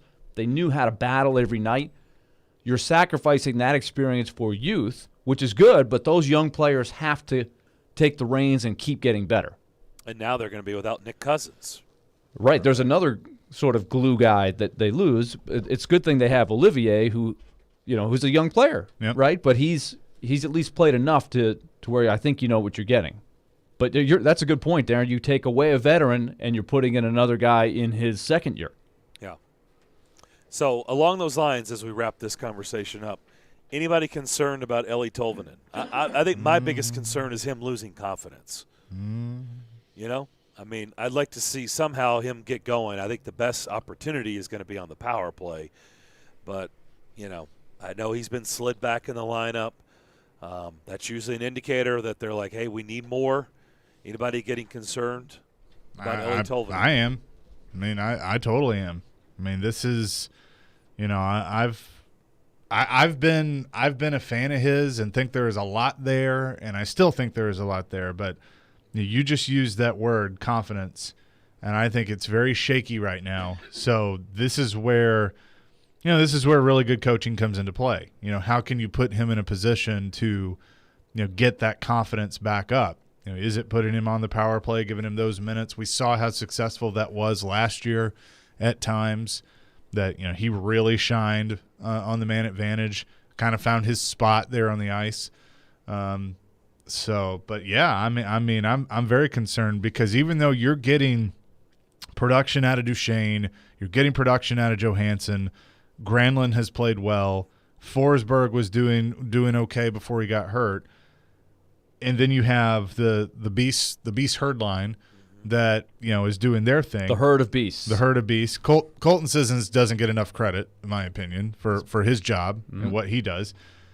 But you got to get more secondary scoring, and that's on Eeli Tolvanen, that's on Luke Cunnin, guys like that. Tommy Novak has been contributing some with his 4 assists on the year. Trennan's more of your, he's helping some, but he can break through and do a little bit more. But Tolvanen's got to be a part of that secondary scoring that we always talk about, and he hasn't been really to this point. I'll give you a couple of numbers on Tolvanen because it's a really interesting one. Because the big question right now, you heard David Poile very candidly say it's going to be a few more days here at least for Philip Forsberg. He's not going to figure into these 2 games here. You got to hope for the best. But with what he's dealing with, you could see what happened. They're not saying it, but I think you can sort of speculate what it is he's dealing with. I won't say it, but can they get enough offense with him not in there? Their lineup looks a little thin in terms of weapons. Like you look down the list, okay, who's going to score? That's where you need a Luke Cunnin, an Eeli Tolvanen, somewhere on the herd chipping in there. Right, Granlund and Duchesne have been really good, and I think Cunnin has played well with those 2 guys. Ryan Johansson, they're trying to figure out how do we get some guys with Johansson where Johansson can help, elevate them, or they can elevate him. That's been a struggle, right? They've been mixing and matching, trying to get it going. Tolvanen is an interesting one. He is third on the team in shots on goal. Mm-hmm. Now you figure that was a thing. Remember, there were some games last year, guys, where Eeli Tolvanen would have one shot, but it was a goal, or two shots and he would score one. And you're like, goodness, we got to get this guy shooting more. Then he went through that stretch where he was just pounding goals on that power play, one after another. He got going. And you're like, wow, keep getting this guy the puck. He needs to shoot more. This year, his shot volume is higher. He scored on his very first shot of the year and hasn't scored since. Now, a guy with his shooting ability, I got to believe there's a little bit of bad luck in there, too. Like, if he keeps shooting, sooner or later, a guy who can shoot like him will start to score. Now, if you're going the next step, this is what a lot of people are saying, he's got to improve his shot quality some, get to a little bit better of a scoring area. And so I think the answer is somewhere in between. Sooner or later, the goals will start going in if he keeps doing the right things. But maybe just getting a slightly better quality look will be the breakthrough. But I'm not worried about Tolvanen. I think he's going to be fine. Hope you're right. We'll come back. Hour number 3, Tim Hasselbeck next. Hi, I'm Jussi Saros.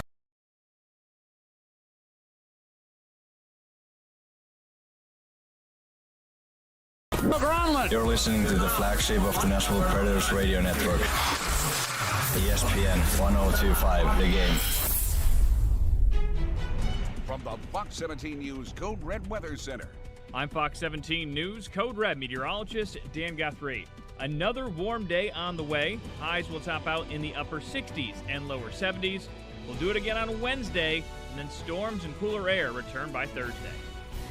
This weather report brought to you by Hiller Plumbing, Heating, Cooling, and Electrical. Call the Happy Face Truck today.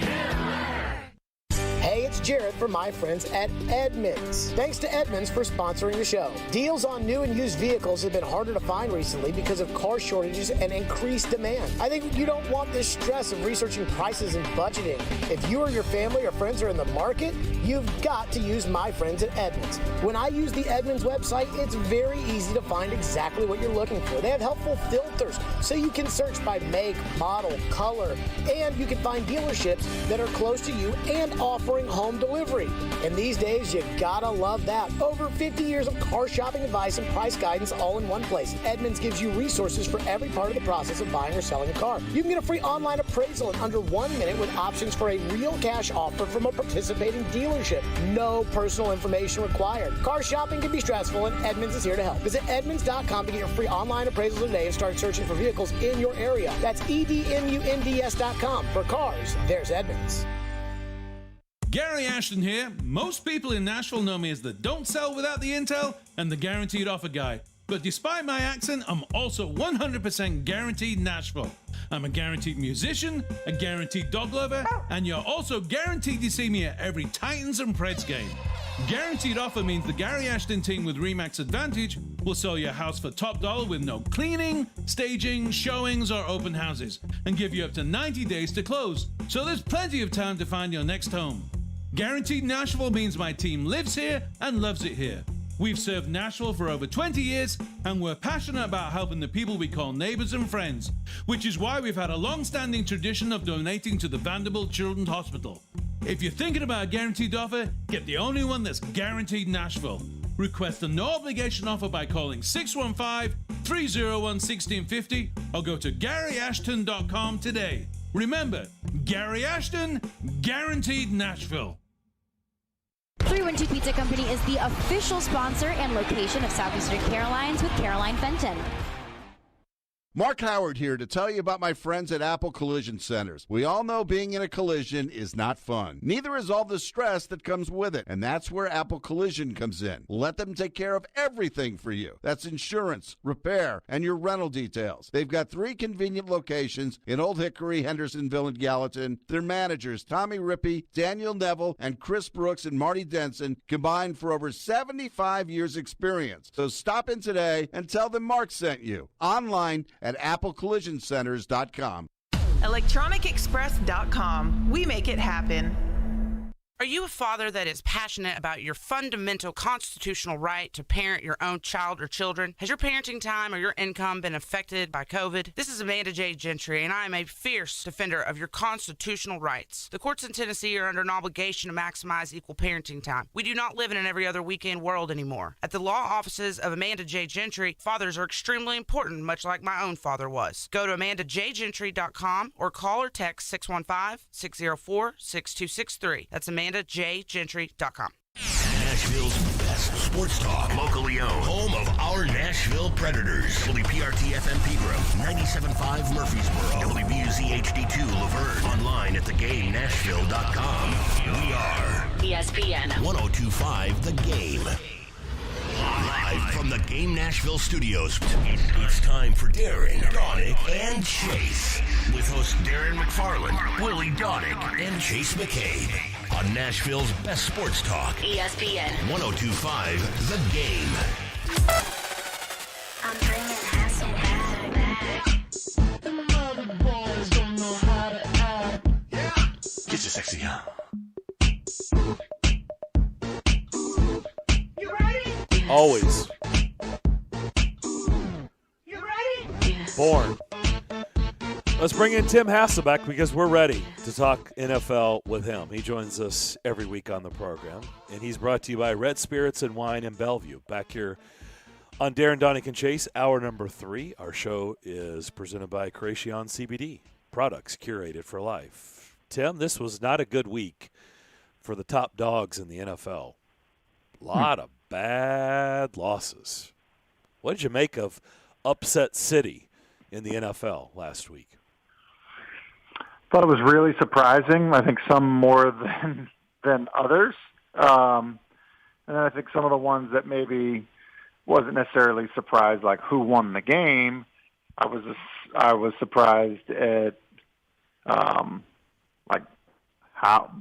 and by how much. So surprising to see Denver beat Dallas. Certainly surprising to see Jacksonville beat Buffalo. But then also look, I probably would have thought maybe, the Browns had a chance to win or maybe should win that football game. But, to run Cincinnati off the field like they did, I can't say I saw that coming. And, what do you make of it? I think what you make of it is that, it's pro football. And, in pro football, I don't think – look, I'm assuming at some point we're going to talk about how amazing the Titans are. And, if you do that, you also have to be oh, by the way, they did lose to that Jets team that just gave up 45 to the Colts. But that's pro football. Remember about a month ago when I asked you if the conference had caught up to Patrick Mahomes and the Chiefs? Mm-hmm. Has the AFC caught up to Patrick Mahomes and the Chiefs? Because their offense, their defense is bad. We know that, but their offense, there's something not right, Tim, and it's not. It hasn't changed. It's looked the same all year, basically. I actually thought it looked different Sunday night. Really? Think about how many passes do you think Patrick Mahomes completed outside the pocket on Sunday night? Outside the pocket? Yeah, how many? We will all agree, Patrick Mahomes is great at creating offense, right? Sure. We agree? Yep. And think about how many of his big plays come when he's where? Outside the pocket. Okay. How many completions outside the pocket on Sunday night for Mahomes? Since you're asking, it's going to be terribly low. I'm going to say 3. Okay. He completed 1. And you know what it was? No. The very last drive of the game. Remember the play to seal it? Yep. You're still awake? Yep. The only pass that he completed outside the pocket. Now, I would say this. I believe that he has been coached now, through all the interceptions, of, hey, let's dial the volume down here a little bit. Let's bring it in tight. Let's play inside the structure. Once we get rolling again, then we can start to create. He only attempted 3 passes outside the pocket the entire game. and one of them was on a designed roll left on a 3rd and 2 that McCole Hardman dropped. So I believe that they're like, I think the offense looked different. What I'm trying to say is that I think it looked different in that I think they asked him on Sunday night to not turn the football over, play inside the structure of the offense, and like get us back to a baseline before we start to create again. And truthfully, they're going to win more games than they lose if they just do that. Really? Okay. Still, they won, but not impressive. If Aaron Rodgers, in my opinion, you can push back. If Aaron Rodgers plays that game, they lose by 2 touchdowns. Yeah. Now, again, I would agree with you, but Aaron wasn't playing, and Jordan Love really struggled. And so, I think you've got to play the game, in some ways based on who you're playing. So, I think that don't you think that's the case? It's one of the reasons, like watching that Chargers game, like at times, like the Chargers-Eagles, it's like, why are you going for it here? Like, make them be good rather than, like, giving them the ball with great field position because you went for it on 4th and 2 because you want to be aggressive. Yeah. I think it matters who you play. You want to go for it on 4th and 2 because you're playing the Chiefs and you're expecting to have to score with them, or you're playing Green Bay and you're expecting to have to score with them, then sure, then do that. So, yeah, I just think that you have to take that into consideration. Okay, so let's unpack the layers of the Green Bay Packers. So, okay, Friday during our show, we're watching Twitter like blow up, and we're like, "What is happening?" And then we're figuring out Aaron Rodgers had gone on Pat McAfee's show, and I mean, just like every other tweet that we're looking at on Twitter Friday during the show, it was something about Aaron Rodgers, and so Aaron Rodgers drama again. Then we know that. So I want you just to touch on that, how you feel about that. Jordan Love, he's in there. Mom is up on the last row of Arrowhead. There's been a lot of talk about that. And Jordan Love, there wasn't much to love. I mean, let's be honest. Yeah. I mean, it was awful. It wasn't good at all. So there's a lot going on. So all right. So let me unpack some of it, and maybe it'll be like the McAfee Aaron interview. You can go back and jump in where you feel like you should. For anyone that hasn't listened to the entire thing and wants to have a judgment on it, I would suggest listening to the entire interview so that you have that information, because I think the bits and pieces of it certainly don't tell the whole story, because Aaron had a lot to say about the entire process, about who knew his situation, who didn't, and why that was. And look, I was asked about it on Wednesday. I guess it would have been because he had tested positive, and at that point, there's a lot of talk about him, not being vaccinated. You guys have probably heard my comment on, Ryan Tannehill's position, when training camp started. And I would just say this, like, I really don't think, I don't think that a player should have to tell, fans or the media or whoever their vaccination status. I don't know how it's any of our business, and I don't know why people are so fired up about whether or not, somebody has been vaccinated or not. Like, especially if, you're not going to be sitting in a room with them or, passing them in the grocery store. I really don't.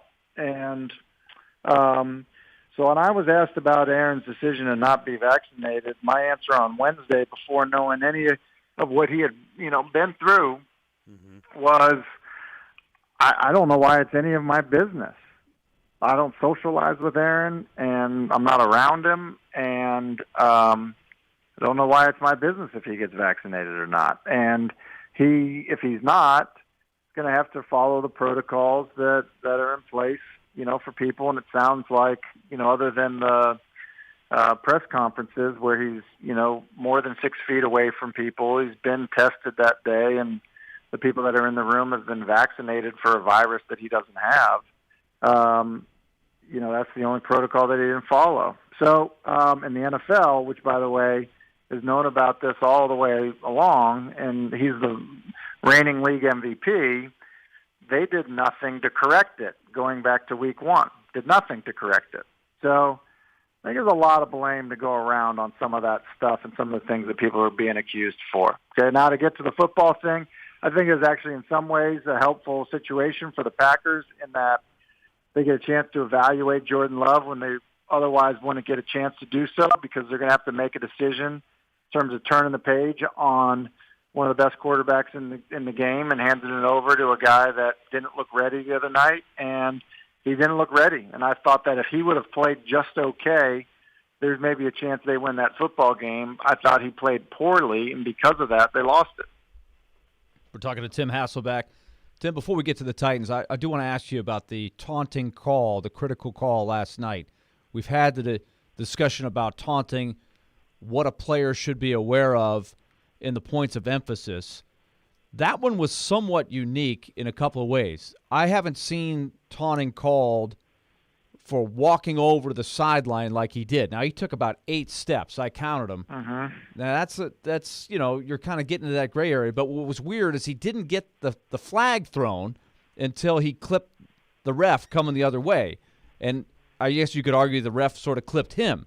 So give me your thought on how they handled that. Yeah, I think they did it the wrong way. I think they handled it the wrong way. Truthfully, Willie, go back to Sunday night. Like, Jalen Ramsey really should have been disqualified. Like, It wasn't unnecessary roughness. That was taunting. Like, Jalen Ramsey, was standing over, I think it was A.J. Brown. A.J. Brown, yes. I think it was A.J. Brown. He was going to stand over him and then, gives him a shoulder as he's standing over him. And it was after the play. That was not unnecessary roughness. That was taunting, and it was described as such when it was originally called. So, I think they've done a bad job. I think there's been some unintended consequences of trying to make it less of a, show somebody up, environment for some of these players in these situations. We're not privy to what's being said. So look, a guy, walking, taking, as you say, taking 8 steps over the sideline and, screaming, something like, hey, let's go, or, screaming something like that is probably different than a guy, walking over and screaming something else much more offensive that we can all probably, imagine somebody saying. So I think it's hard. I'm not going to sit here and act like it's not difficult, and there should be some very standard way of officiating those situations. I just think that we've probably missed the mark on what they were trying to do, and we probably need to dial it back. And I think we probably, I think there's a way to do it where you tell the players, hey, so let's stop doing that, and we'll dial it back. But you guys, don't put us in a position where we feel like we gotta get things under control. Let's talk Titans. Well, isn't it amazing? This was my first thought about how they beat the Rams was, if you have a front four that can get after the quarterback, it can overcome all kinds of other issues a team might have. It's incredible how well those 4 guys are playing right now, and that seems to be taking over. It's compensating to a large degree not having maybe the best player in the game. Yeah, I mean, they end up their quarterback has thrown an interception that led to points. Did not have a single first down, and they were winning the game at that point, 14-3. Yep, 14-3. So yeah. And they had guys in the secondary that nobody on that. If you're watching in California or Idaho or Maine, you probably have never heard of anybody other than maybe Byard in that secondary, if you're really paying attention. And Keith Byard or Kevin Byard? Keith Byard is his name on what website was it? It was on ESPN. On ESPN, they put his name as Keith. No relation to Keith Byers, the old Ohio State guy. On the ESPN Keith app. Byers, not Kevin Byard. On the ESPN app. Bayard is my favorite. It says new NFL power rankings. Keith Byard's interceptions leading something. Well, hey, listen. Since we're I'll answer the question. So, yeah, look, we talk about skill position players, and shoot, Odell Beckham Jr. is dominating the conversation all last week. But the reality is, it still is a blocking and tackling game. You do need guys that can score touchdowns. You do need guys that create impact defensive plays. But it, generally speaking, is a win in the trenches league still, even though we don't always talk about it that way. And it's not all you need, but it still works that way. And I think Jeffrey Simmons and Autry and all those guys, start to prove that a little bit. So, and look, credit to the Titans. If you think about drafting Jeffrey Simmons, with a torn ACL, knowing that there's going to be a kind of developmental aspect to, when he ends up being able to make an impact. Look, he and I actually, sending my notes to the Scott Van Pelt Sports Center group throughout the game, I said, Jeffrey Simmons is taking this football game over. And literally, like a series later, Chris Collins was like, Jeffrey Simmons is taking this football game over. And that happened. And then since it came up and, people still don't know his name, I will say this, and I know that there's definitely been some, general buzz about it, but you think back to the play Kevin Byard makes against Patrick Mahomes before the half. You think about the interception that he makes the other night and runs it back. Like those aren't just run of the mill plays. They're not. Like those are serious plays. And I'll kind of take it a step further. For a guy who I think at this point has maybe have 27 career interceptions or 23 career interceptions. I forget where he is. I think it's 23 career interceptions with 23, yeah. 7. Yeah, and he's played 7 years, in change, right? Or this is year 7 or this is... Yeah, 89 games. Yeah, okay, so here's the deal. You start getting above 30.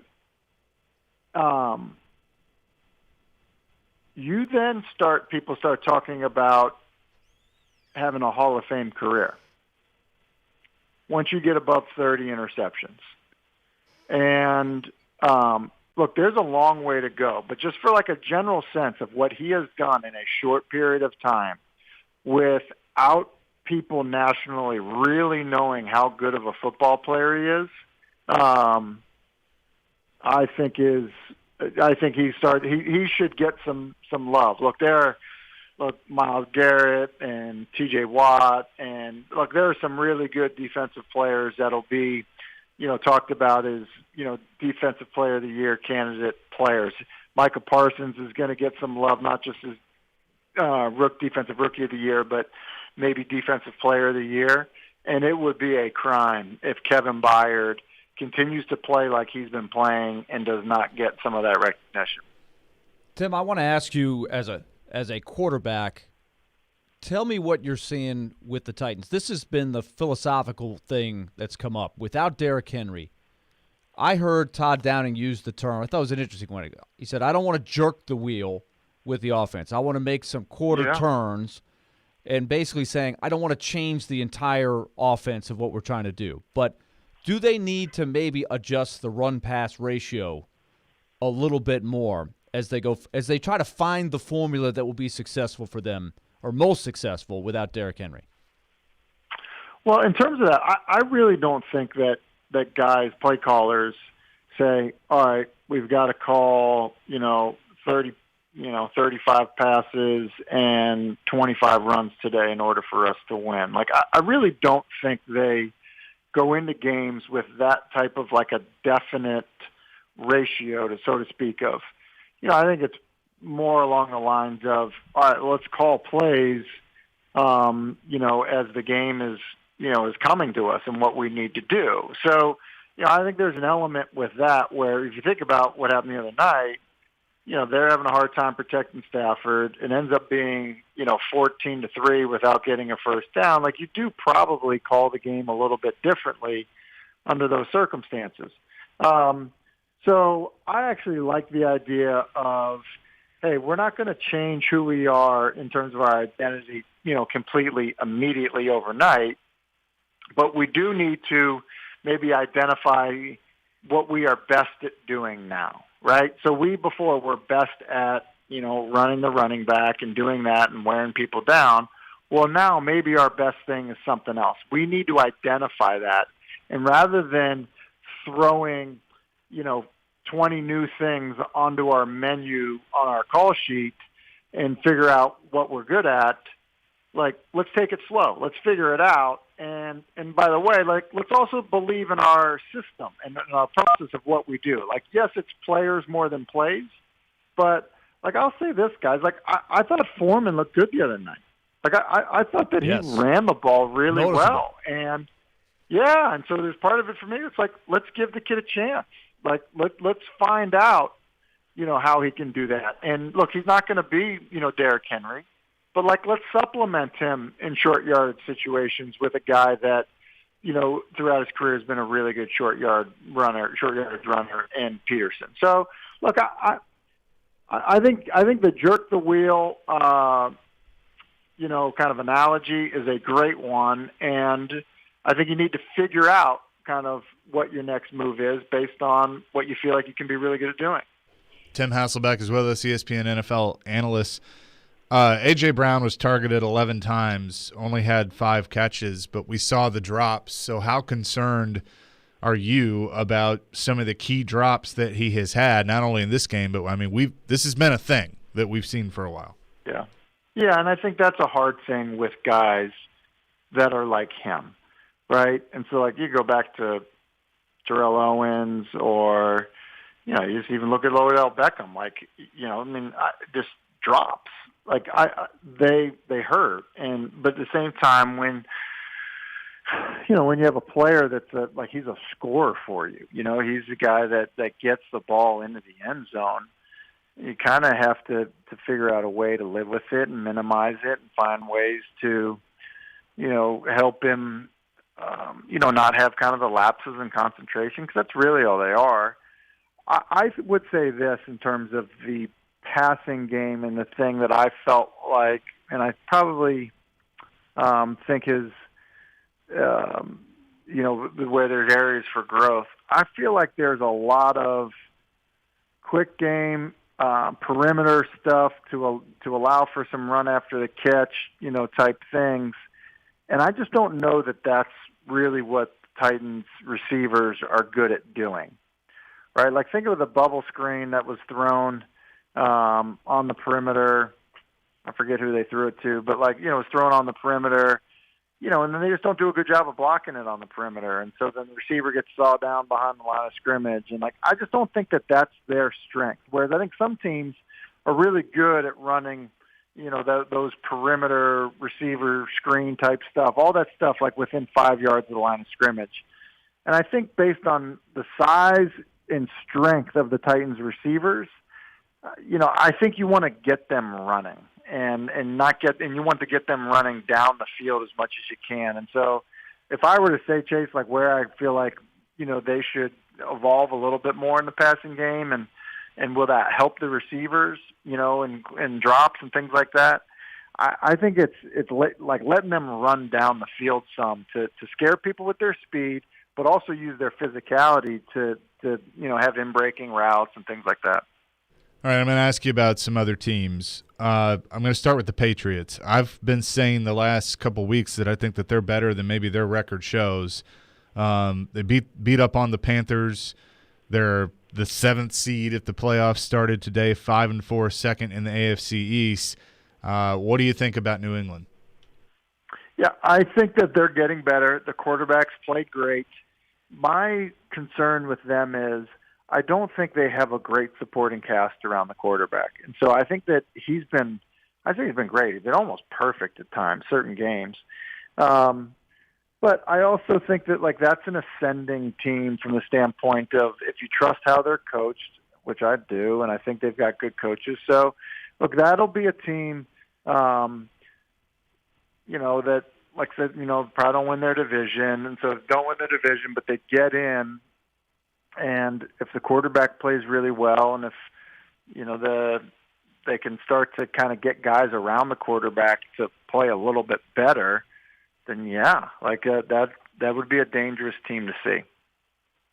Do you think that, and we'll see what happens now that Odell Beckham is gone, but do you think that Cleveland is getting it figured out, getting healthy, or is that just a result of Cincinnati coming back down to earth? I think Cincinnati's a really good team. I think that the Cleveland secondary played amazing this past week. I mean, look at Jamar Chase has been running through the NFL, and they did an amazing job on him, and they did an amazing job in general because they're getting healthier in that secondary in Cleveland. And then I would just say this. I think Baker completed balls to 8 different guys in that football game. He looked like he had knees about him. They weren't forcing it to anybody in particular. I think Romo was on that game. I thought he made a really good point in that, sometimes when you got a guy you feel like you've got to get the football to, and you have a guy that's a route runner that puts a little more, jazz into his routes, you kind of hang on him a little bit longer than maybe you should, and it kind of disrupts your timing on other things. I think there's an element of that can be really true with what we saw of his time in Cleveland. I feel like Baker is playing more free and more decisive. I think it ends up being a better thing for them in the long run in Cleveland. So, yeah, I think Cleveland's a good team. And I think Baker looked healthier as well. I know he's not going to be 100%, but he looked like, a little bit more removed from that shoulder injury that he was doing better. Real quick, Cowboys, concerned or just one game? I think just one game. I think just one game. I mean, that was really bad and ugly, and it'd be hard to recover from it. But, yeah, I think it's just one game. How do you explain no Kyler Murray, DeAndre Hopkins, A.J. Green, Arizona smashes San Francisco? Well, San Francisco's struggling. Like, that's a huge part of it. I mean, really struggling. But I'll also say this, they have depth in Arizona, and there were a lot of people really excited about the Colt McCoy signing. And, I think for a couple of reasons. One, I think there's a knowledge of, kind of what they were doing offensively. And he played really well. He was like, 20 for 26 or something. I mean, he had like 21 for 28, something like that. He had an amazing day. Look, the quarterback's going to be that efficient, then then you're going to have a chance. And then obviously, they created a turnover early in that football game as well. Miles Murphy punched one out of Kittle's hands early in the football game. So, yeah, Arizona's a pretty good team. A lot of depth. No doubt about it. Good stuff. As always, thanks for the visit. Have a great week. We'll talk to you next week. All right, cool. See you guys. Tim Asselbach joins us every week on the program, and we do appreciate that. And, he's brought to you by Red Spirits and Wine in Bellevue. So thanks for doing that. That was really good. We hit on a lot of things. Good stuff on Keith Byard. We'll continue that stuff. Bayard, too. I love that one. Still, years later, still calling him Bayard. We'll come back. We'll continue the discussion on the other side, but I want to talk to you about our friends at Creation CBD. You hear me talk about them every day.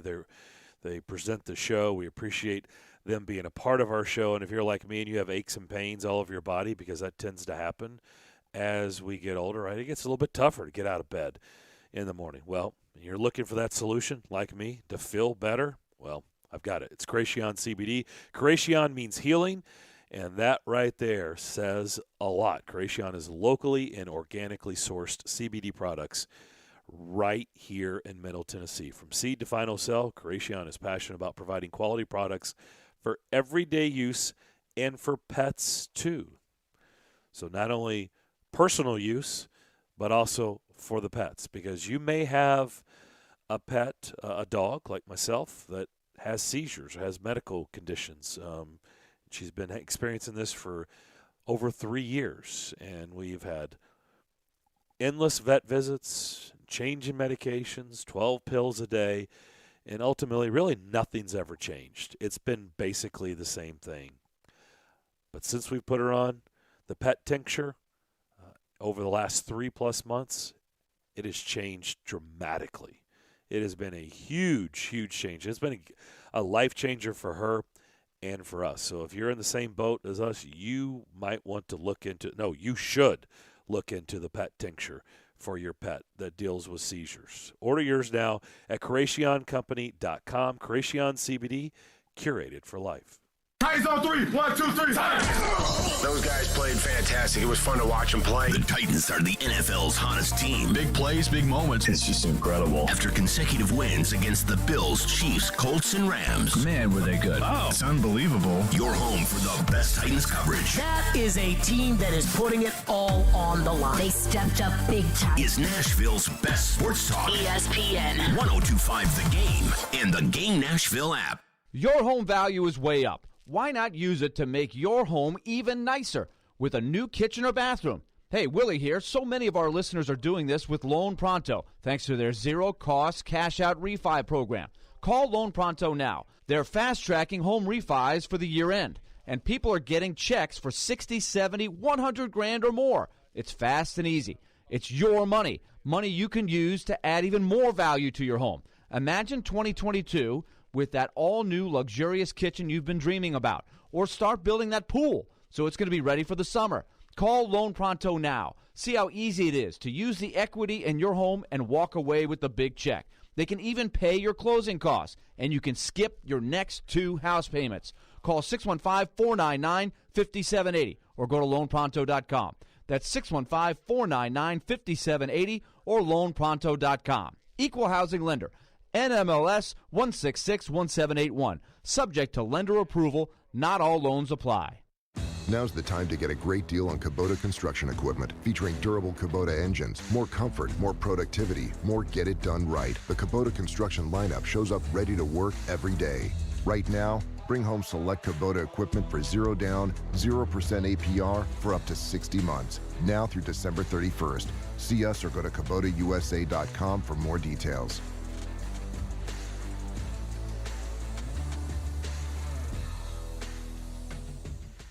Celebrate Thanksgiving with Social Furniture and save up to 70% off all furniture. They have sofas, sectionals with chase lounge, and recliners that are all push-button electric and wall away. They have all colors to choose from for your comfort watching any hockey game. All of them are plus leather, microfiber, and Chanel's. They have same-day delivery with no down payments and no interest. Forget the big box store. Support local. Support social. Social Furniture is a proud supporter of your Nashville Predators.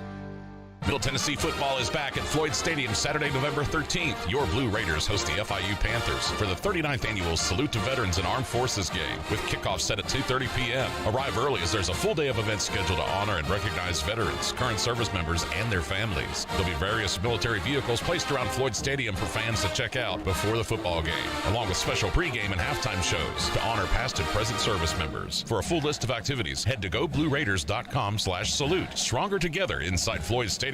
Go Blue!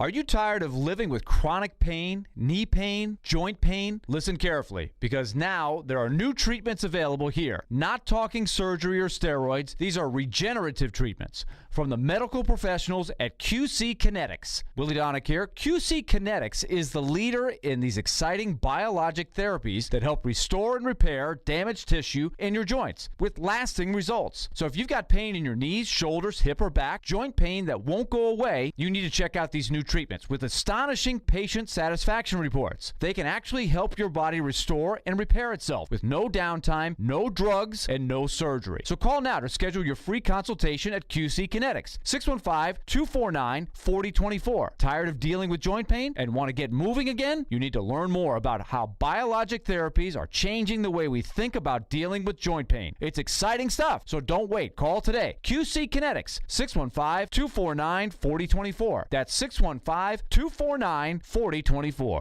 The 102.5 The Game text line is driven by Wilson County Hyundai. Online at wilsoncountyhyundai.com. Be a part of the conversation by calling or texting us at 615-737-1025. Tonight, it's the Champions Classic from New York City as number 10 Kentucky battles number 9 Duke to open the college basketball season. And the slam. Coverage begins at 8 on ESPN 102.5 The Game and the Game Nashville app. Hey, this is Roman Yossi. You're listening to Nashville's best sports talk, ESPN 102.5 The Game. Captain, don't forget, go to theGameNashville.com/deals to check out Nashville's best deals. The deal this week, a $30 gift card for only $15 to the Beanbag Coffee and Tea Shop. Your favorite community coffee and tea shop offering a variety of coffee flavors and shine-worthy teas. The Beanbag is a great place to have a meeting while shipping. You can ship there, but you can also sip on a cup of hot or cold coffee or tea. Enjoy a delicious breakfast sandwich, cheddar broccoli soup, turkey sandwiches, and more. Get your deal now at theGameNashville.com/deals. Back here on Darren, Donick, and Chase. I happened to have the television on The Herd. You know, his show is live, and he was doing his top 10, because I know his people listen to our show a lot. So they were doing their NFL top 10 for the week, and he just put out his top 10 rankings for the NFL. And this is while we were talking to Tim.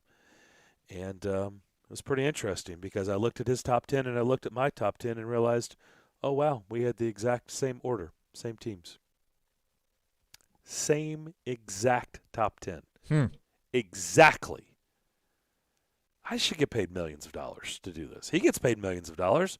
Why don't I get paid millions of dollars? We had the same exact top 10. That's funny. Browns 10, Buffalo 9, Steelers 8, Ravens 7, Dallas 6. I mean, it goes on and on. Yes. Same exact top 10 as Colin Cowherd. I'm just saying. That's who you want to be like? You want to be alike with him? I said Are you sure? I wanted his checks. Yeah, that's a good. I didn't say I wanted to be like him. I said I wanted his checks. So I hear. He makes like $7 million a year doing that show. And if we have the same exact thoughts, shouldn't I get paid $7 million a year? Well, you should, because you're going to need a lot of therapy if you have the same thoughts with him. Wow. Shots fired. The sass continues with Willie Donick. He is just you're the one that has today. the sass, so but yeah. I know. I'm just trying to work it in, Chase. I see. Just work with me. I'll go with it. I just, that was one of his better lines Friday. It was I didn't ask for your sass. Or maybe he said, I didn't know I was going to get sass with you today or something like that. It was. Can we pull the tape so we know exactly what he Let's get the tape. Truth be told, I got the line from Caroline. Caroline was making a comment on the afternoon show after they played one of Mike Vrabel's clips, and he was sassing the media, as he likes to do from time to time when he's in a foul mood, which is often at those press conferences. And so Caroline said, we don't need the sass. You could have just told us he's going to be practicing today or something like that. So I was like, I kind of like that. I'm going to keep that in my hip pocket. Well, you didn't take long for you to unveil that. Yep. A couple of weeks later, I was like, okay, now I'm going to come out Darren with that. What does anyone actually need the sass? I know we mentioned we don't need the sass or we don't ask for the sass, but is there ever a time we do ask for Give me it or some we sass. do need it? Yeah. Sass it up. Let's go. I am pro sass on this show. I am okay with, like, I'm having fun at Willie's expense, but I want sass. So you're a sass guy. Yes. Not sass, more sass. Less is not better. Less sass is not better. I'm just saying. I'm pro sass. I'm okay with it on this show. I mean, you got to have some attitude, for sure. I'll tell you who's got some attitude. Is the Titans front four right now. Well done. Segue. Hey, I was watching this. I had two things I want to bring to you guys' attention. You may have seen it. You know what Brian Baldinger likes to do on Twitter? He gets these slow motion all 22 things from the end zone. He likes to break things down. Yep. He called the Titans front four the best front four in the NFL right now. And, you know, he's basically saying in the last month it's really come together. And I took note of that. I think he knows what he's talking about. I really like how he breaks things down. He teaches me some things. But then there's the numbers to back it up. I was listening to the Ringer podcast for the NFL, panel of people.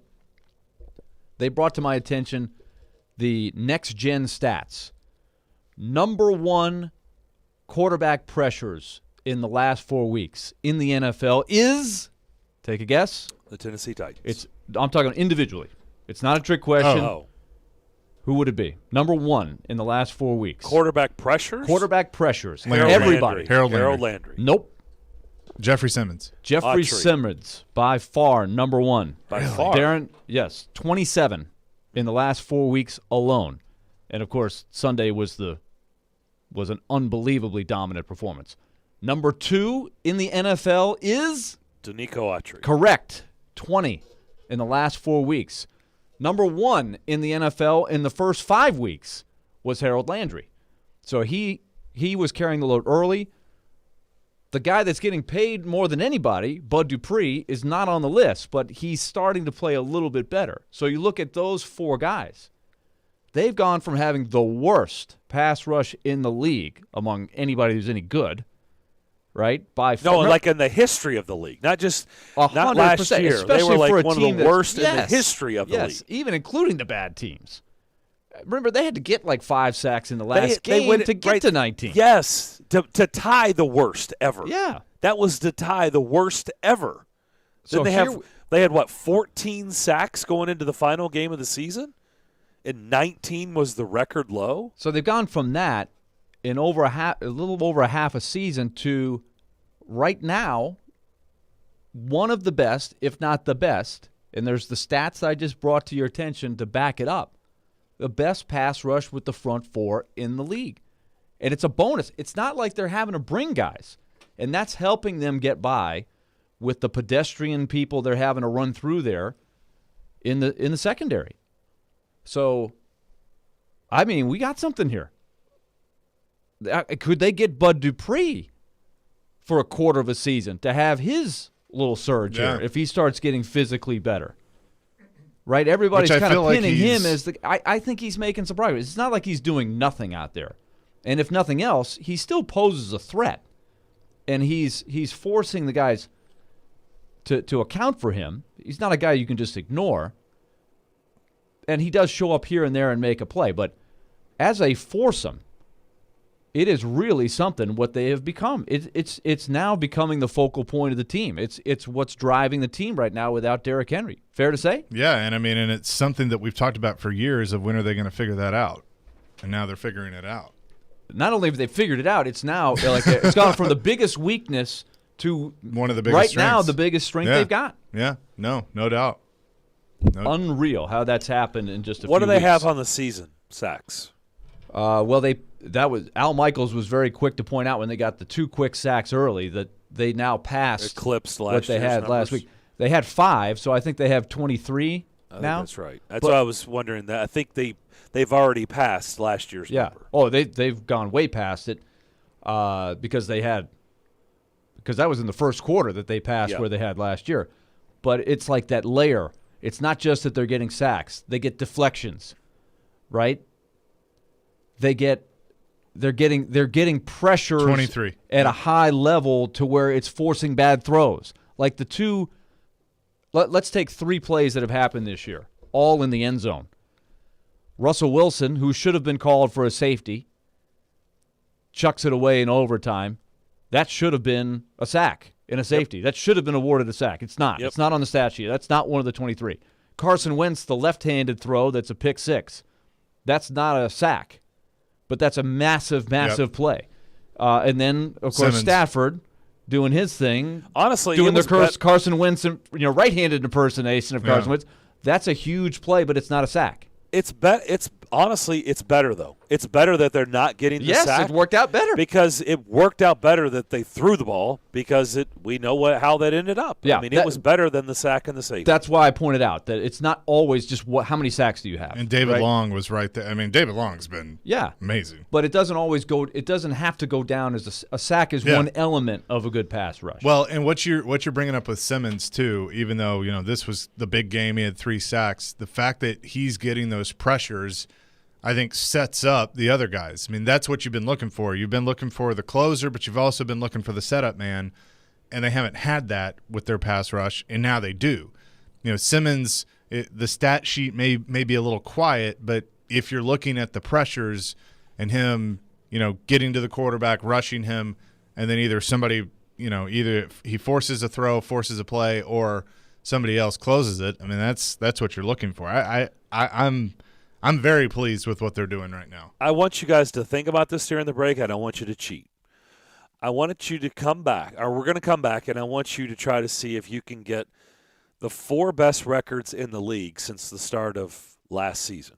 Okay, so since the start of the 2020 season, the best 4 records in the league. So the 2020 regular season, and then to this point of this regular season, the best 4 teams in the league. I don't want you to cheat, but we'll do that little exercise on the other side, okay? But first, Chase, you're going to tell everybody about BetMGM. Yes, I am, because you can enjoy football, basketball, and all of your favorite sports, like I do, like never before at BetMGM. Just sign up using the code 1025GAME. 1025GAME, and your first wager is risk-free up to $1,000. Plus, when you register with BetMGM, you'll get instant access to a variety of parlay selection features, live betting options, player props, and daily boosted odds specials. Download the app, download the BetMGM app today, or go to betmgm.com and enter that code 1025GAME and place your first wager risk-free up to $1,000. Now you're winning with the king of sportsbooks. Visit BetMGM.com for terms and conditions. 21 years of age or older to wager. Tennessee only. New customer offer. All promotions are subject to qualification and eligibility requirements. Rewards issued as non-withdrawable free bets or site credit. Free bets expire 7 days from issuance. For problem gambling support, call the Tennessee Red Line at 800-889-9789. Titans, Saints. Completes A.J. Brown, breaking free. Brown is in. Touchdown. A.J. Brown and company look to keep rolling on their home field. Tune in Sunday at 9:30 for NFL pregame with Jared Stillman, Chris Sanders, and Mark Howard. Live from Rock Bottom Restaurant and Brewery on Broadway. We are Nashville's best sports talk. ESPN 1025 The Game and the Game Nashville app. From the Fox 17 News Code Red Weather Center. I'm Fox 17 News Code Red meteorologist Dan Guthrie.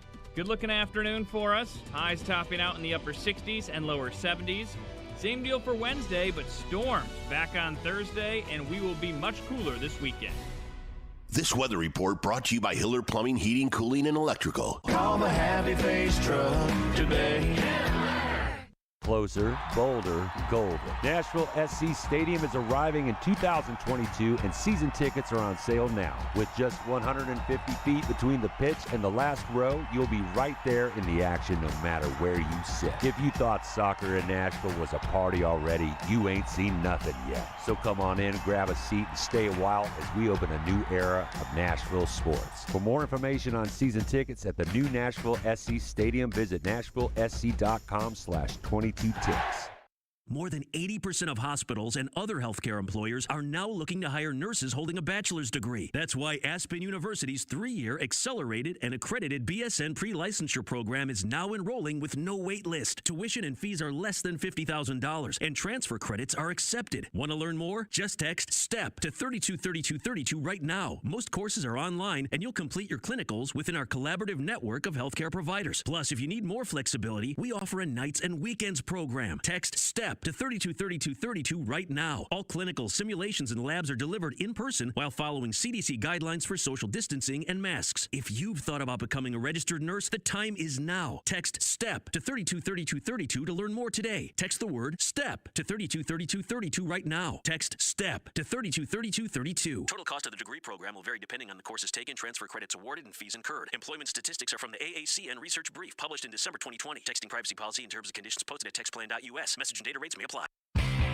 This week's Nashville's best deal is the Beanbag Coffee and Tea Shop. Right now, get half off a $30 gift card at thegamenashville.com/deals. The Beanbag is a great place to have a meeting while sipping on a cup of hot or cold coffee or tea. Choose from a selection of delicious breakfast sandwiches, cheddar broccoli soup, turkey sandwiches, and more. Check out the Beanbag in Antioch and thebeanbagcoffee.com. Get half off a gift card now at gamenashville.com/deals. Hey. Hey. Nice tailgate setup. Thanks. Dos Equis? Sure. Really hits the spot. Oh, yeah, that's good. Well, I hope your team never wins as long as I'm alive. Same to you. A dose of respect. Brought to you by Dos Equis, proud sponsor of college football. Get a dose. Enjoy Dos Equis responsibly. Copyright 2021. Imported by Cervezas Mexicanas, White Plains, New York. Got chronic joint pain? Not having success with steroids, but trying to avoid surgery? Well, thankfully, there's a better way. And now it's available here from the medical professionals at QC Kinetics. Hey, Willie Donick here. I'm talking about new therapies. Advanced, all-natural, regenerative treatments that can not only just give you relief, but can also restore and repair damaged tissue, so you can have lasting relief. If you've got joint pain due to arthritis, knee pain, hip pain, shoulder pain, don't just think the old ways of dealing with pain are the only ways. You need to learn more about these new biologic therapy solutions. Call now for a free consultation. QC Kinetics, 615-249-4024. These remarkable new treatments increase mobility, decrease pain, and help restore tissue. They actually encourage your body to heal itself. Call now and learn more about these restorative, regenerative, and revolutionary alternatives. Don't wait. Call today. QC Kinetics, 615-249-4024. That's 615-249-4024. If you've missed any of today's show, just search Darren, Donick, and Chase on Apple, Spotify, or on your favorite podcast platform. Be caller 5-615-737-1025. Get those fingers moving, dialing right now. 615-737-1025. That's our phone line, driven by WilsonCountyHyundai.com. If you can be lucky caller 5, you'll win a pair of tickets to see the Wallflowers at Brooklyn Bowl on Saturday, November 20th. Caller 5. Good luck. Okay. I asked you guys to think about the top 4 teams in the league since the start of the 2020 season. The best records in the NFL since the start of last season to where we sit currently right now. Willie, I'll start with you. Name a team. The Bills. The Bills are third. Bills are third on that list. Okay. Chase. As I can hear the phone lines blowing up in the background. Yes, they are blowing up.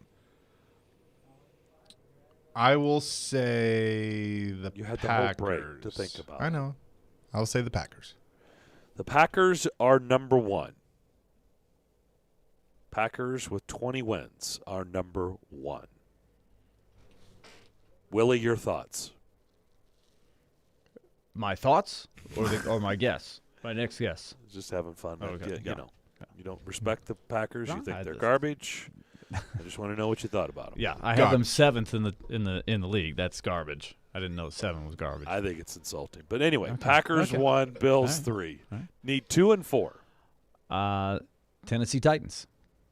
The Titans are 4th. 4th. Okay. Behind the Bills, and need a team that's sandwiched in between the Bills and the Packers. The Baltimore Ravens. The Baltimore Ravens are not on the list. Willie, for the win. For the win. Is it still the Chiefs?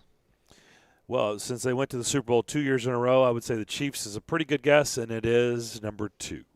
Okay. Packers, Chiefs, Bills, Titans. Now, there's a little bit of a wrinkle, a little bit of a twist to this. The Titans, think about this. They've played those other teams, right? Over that stretch. What is their record against the Packers, the Chiefs, and the Bills since the start of last season? They lost to the Packers. Yeah, that's it. There's their loss. They're 3-1. Yeah. They beat the Bills twice. Yep. That's what I was trying to think through. This season and last season. And we know they've beaten Kansas City. 3-1.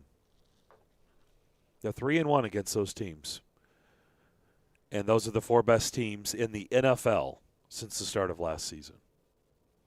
So when people, so it is starting, it's pretty amazing. And I did see the clip last night. I was scrolling through social media, and I saw where I guess they were giving it to Stephen A. Smith about on First Take about saying the Titans were dead, and then, of course, he totally backpedaled and then totally said, that's not what I said. It was a joke. But you do wonder, like, why, the Bills get tons of love, the Chiefs get tons of love, the Packers get tons of love. You do wonder, in the pecking order of love with those 4 teams, I mean, the Titans are a pretty distant fourth, don't you think? Yeah, but I mean, that's the in narrative. terms of love. But no I wonder question. why. Like, I mean, if you're Willie, your stats. I mean, if you're looking into numbers, if you're looking into this stuff, and you're really examining the league as a whole, I mean, there's a lot of things that are right there in your face, going, hey, I don't know if you've realized this. Hey, but we got a team over here. Yeah, the Titans have been pretty good. Yeah, I don't know. I'd be curious if you went back to when they made the switch to Mariota. They're 25-10 with Ryan Tannehill as the starter. I'll bet you that's right up there. Plus, that would include the playoff run, where they got to the championship game. Then you're really in context saying, man, well, why not give them a little bit more credibility here? Isn't this your answer? They're 18-7 since the start of last season. So wouldn't that make them what, 7-3? Well, that's what I'm saying. When they switched from Mariota to Tannehill as a starter is 25-10. Yeah. So you're saying add on. So if you went back there and you then add started on 10 listing more games, I still think the Chiefs are going to be way up there, but I'll bet you the Titans are second. Yeah, I think they move up for sure. I can't remember what the Packers did. I don't think the Bills in the back half of that season, but the Bills they were okay. They've probably started their rise. It might be the same 4 teams. Heck, was that the year they went? Okay, was that the year they almost beat Pittsburgh? Or the Bills lost to the Jags? No, that weird playoff game. Right. Who were they? Houston. They lost to Houston. Oh, that's right. They were up, and they had the weird play in the end zone where the guy fumbled the kickoff, and it didn't go. The Bills had every opportunity to win that game and didn't. Yeah. Okay. But so that they were at least a playoff team. So anyway, fun little exercise. Yeah. What we're talking about, what your point is, it's consistently winning team now for a good long time. Yep. All right, we'll come back. Switch gears to a little college football talk to start the final hour. That's next. Let me tell you about Lee Company as we get ready to talk to Coach Clark Lee over on West End. Lee Company, 615-567-1000. That is a huge sponsor of Nashville Predators hockey. Predators will be on the road the next couple of days, and then they'll finally get a chance to play the home game on Saturday night against Arizona. You'll see the Lee Company display all over Bridgestone Arena when you go down there. They're also a big sponsor of our radio coverage. It'll be anchored tomorrow by Darren McFarland, starting at 6:30 as the Predators take on the Dallas Stars. But Lee Company has all the great services. Yeah, it's been warm most of the time, more often than not. Had some cold days here recently, but you're going to start functioning in the wintertime with your heater working hard. Is it moving efficiently? Is it heating properly? If it's not, call Lee Company, 615-567-1000 or go to leecompany.com. Also, if you're sitting in your office right now and you got a maintenance problem and you're not sure where to turn, just go online, leecompany.com. You don't even have to pick up the phone if you don't want to. Make an online appointment. Tell them what the problem is. They'll come out and solve it. So many different services that can help you from Lee Company. 615-567-1000. Keep that phone number top of mind or go to leecompany.com. Lee Company. Let their decades of expertise go to work for you. The voice of reason. 274 yards, 2 interceptions, 0 touchdowns. You're not going to win a game that way. The voice of the fan. I'm tired of let's just give it to a quarterback. The voice of Nashville sports is your home of Nashville's best sports talk. ESPN 102.5 The Game and the Game Nashville app. ElectronicExpress.com. We make it happen. Want to have the most delicious Thanksgiving meal ever and not deal with the cleanup? Kitchen Notes in the Omni Nashville Hotel will have a family-style meal with a menu that makes your mouth water just thinking about it. Herb butter roasted Joyce Farms turkey breast with gravy, or sorghum glazed ham, smashed Yukon Gold potatoes, biscuits and sage dressing waffles, green bean casserole, and southern corn pudding. Make your Thanksgiving easy this year at Kitchen Notes in the Omni. Go to OpenTable.com and make your reservations now. Hey, it's Jared Stillman. Guys, are you tired of feeling old? You know that feeling, you don't have any energy, you're gaining pounds. Well, guess what? My friends at Invigorate Health are the ones to help you. They don't just focus on one area of the aging body. They take care of all of it with so many different therapies that can restore your vitality and are designed with you specifically in mind. So give them a try. Invigorate Health, if you want to feel young again. Out in Mount Juliet at 615-288-4777 or invigoratehealthtn.com. Signs First is the official sign company for 1025 The Game. Go to sfnash.com. Are you interested in starting your own business? Join the Blink Law Entrepreneur Summit on February 2nd for their one-day event to help anyone start a business. Not only will you hear from experienced entrepreneurs from a variety of fields, but all attendees will also get a one-on-one consultation with an attorney who will register your business. You will leave the event with certified documents and an officially registered business. This is a great opportunity for anyone who wants to jumpstart a new business. For more information and to register, go to facebook.com/BlinkLawLLC. Nashville's best sports talk, locally owned, home of our Nashville Predators. WPRT-FM Pegram, 97.5 Murfreesboro, WBUZ HD2 Laverne, online at thegamenashville.com. We are ESPN 102.5 The Game. Live from the Game Nashville studios, it's time for Darren, Donick, and Chase. With hosts Darren McFarland, Willie Donick, and Chase McCabe. On Nashville's best sports talk, ESPN 102.5 The Game.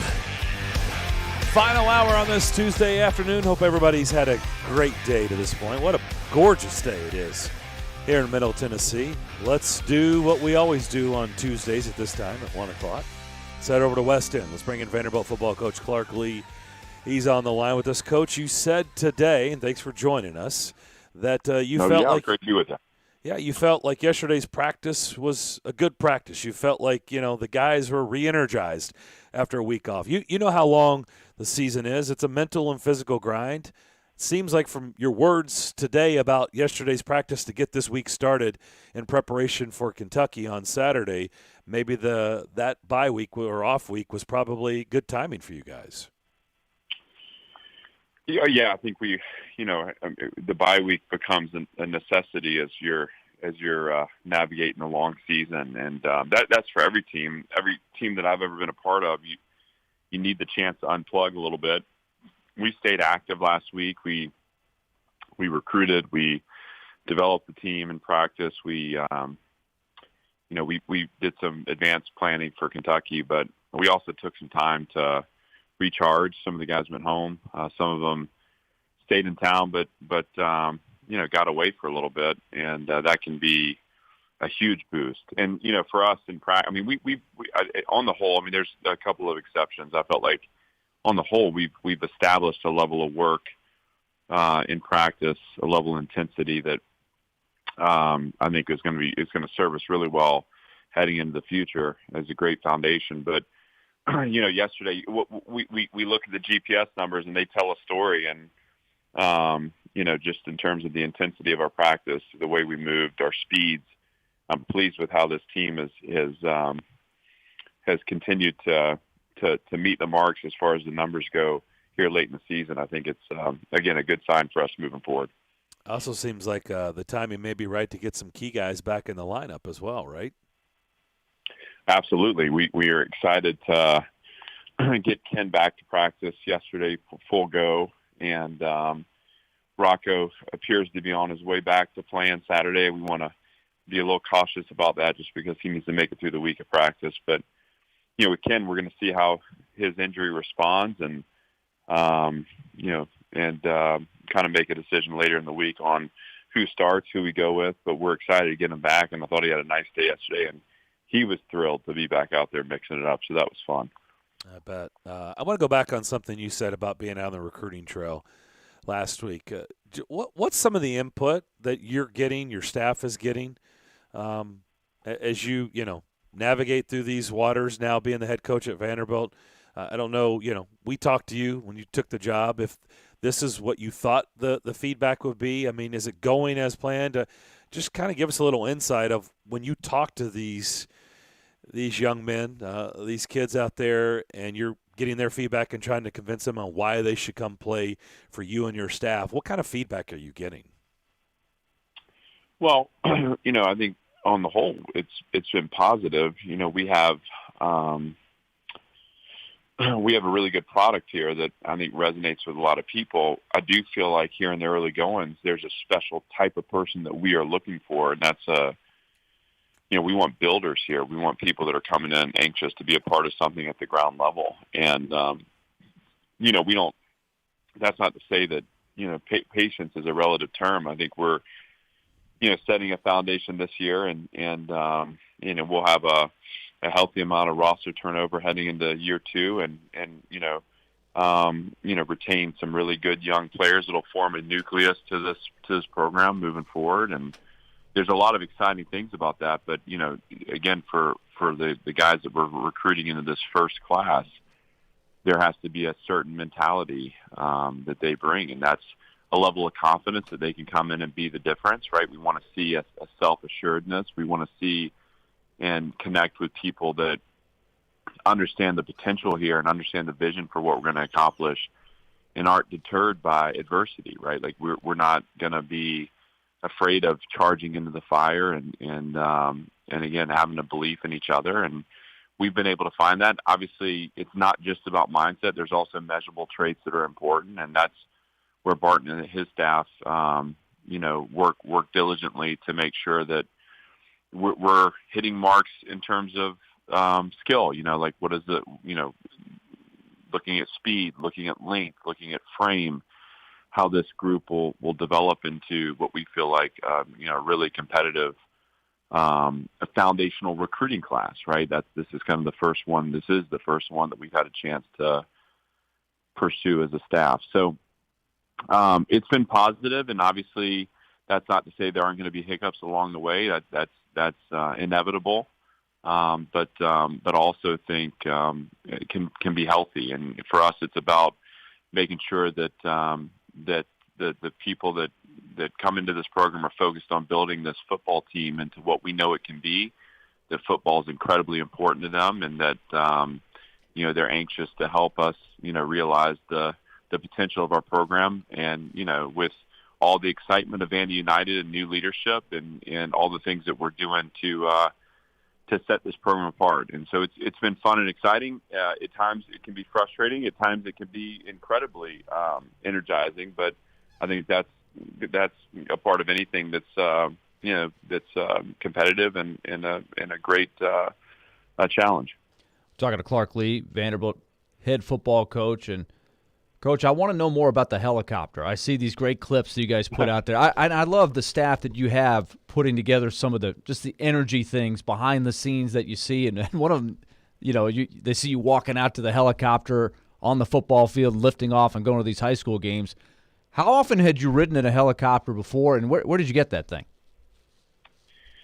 Well, a couple of thoughts here. The first is over the bye week, my wife and I we caught up on the show Succession, which has been a favorite of ours, and I got to talk to Barton because it seems to me there are nicer helicopters out there, the ones I see on the show. I'm not riding in that one. Okay. But no, it's I have before. We used it on occasion at Notre Dame, and that was just a chance to make a day trip at times. For me, it's we don't want to hide. This isn't a program that's going to sit in the corner and as we build from within, because internally there was so much growth that needed to happen, and there still is. There's still so much that needs to be done within our walls to get this program, churning in the right direction.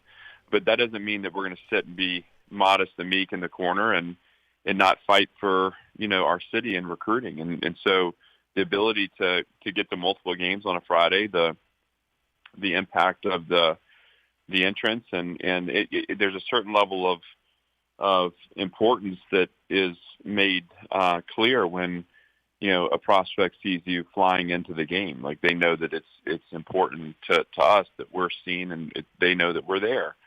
And that's kind of the point, is that we're going to use it as an effective means to traverse a city that, as we all have experienced, can at times offer some challenging traffic. Right? We can get multiple games in an evening. And though, listen, I've tried to convince my wife to let me take my kids along with me, and she hasn't quite gotten on board with that yet.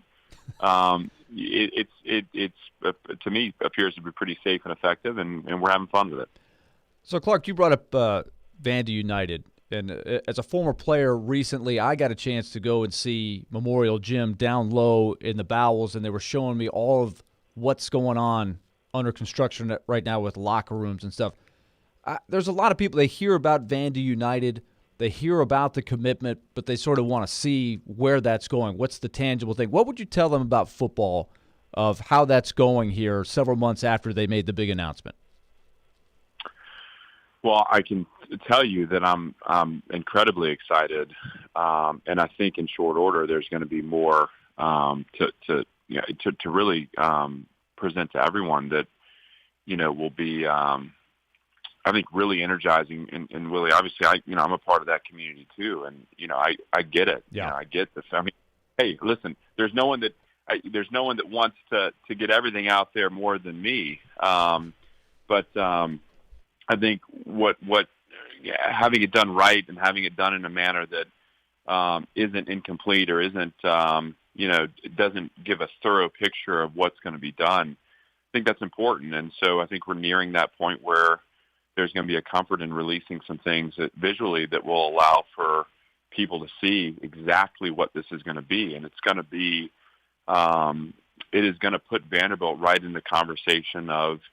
In our league, some of the nicest facilities that are out there. And I'm really energized by the way the stadium's going to really take a new form, and the environment's going to be shifted. And, there are challenges with our footprint just because we're landlocked. But what I have seen with my eyes has really it's been incredible, the what they're going to be able to do with the space and how it's going to change the manner that the football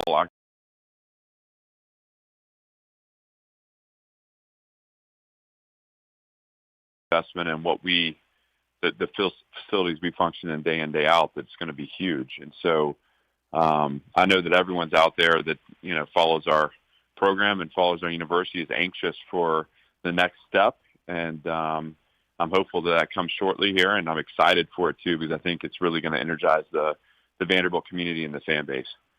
We're talking to Clark Lee, Vanderbilt football coach, and as you face Kentucky this weekend, they've obviously lost 3 in a row, to Georgia, Mississippi State, and then a big rivalry in Tennessee. Is there a different type of mental preparation going into a game like that when you're going to face an opponent that's playing with a little bit of desperation?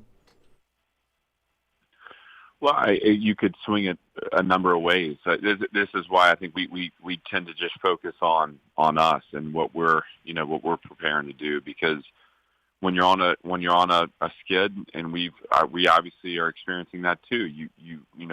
There's a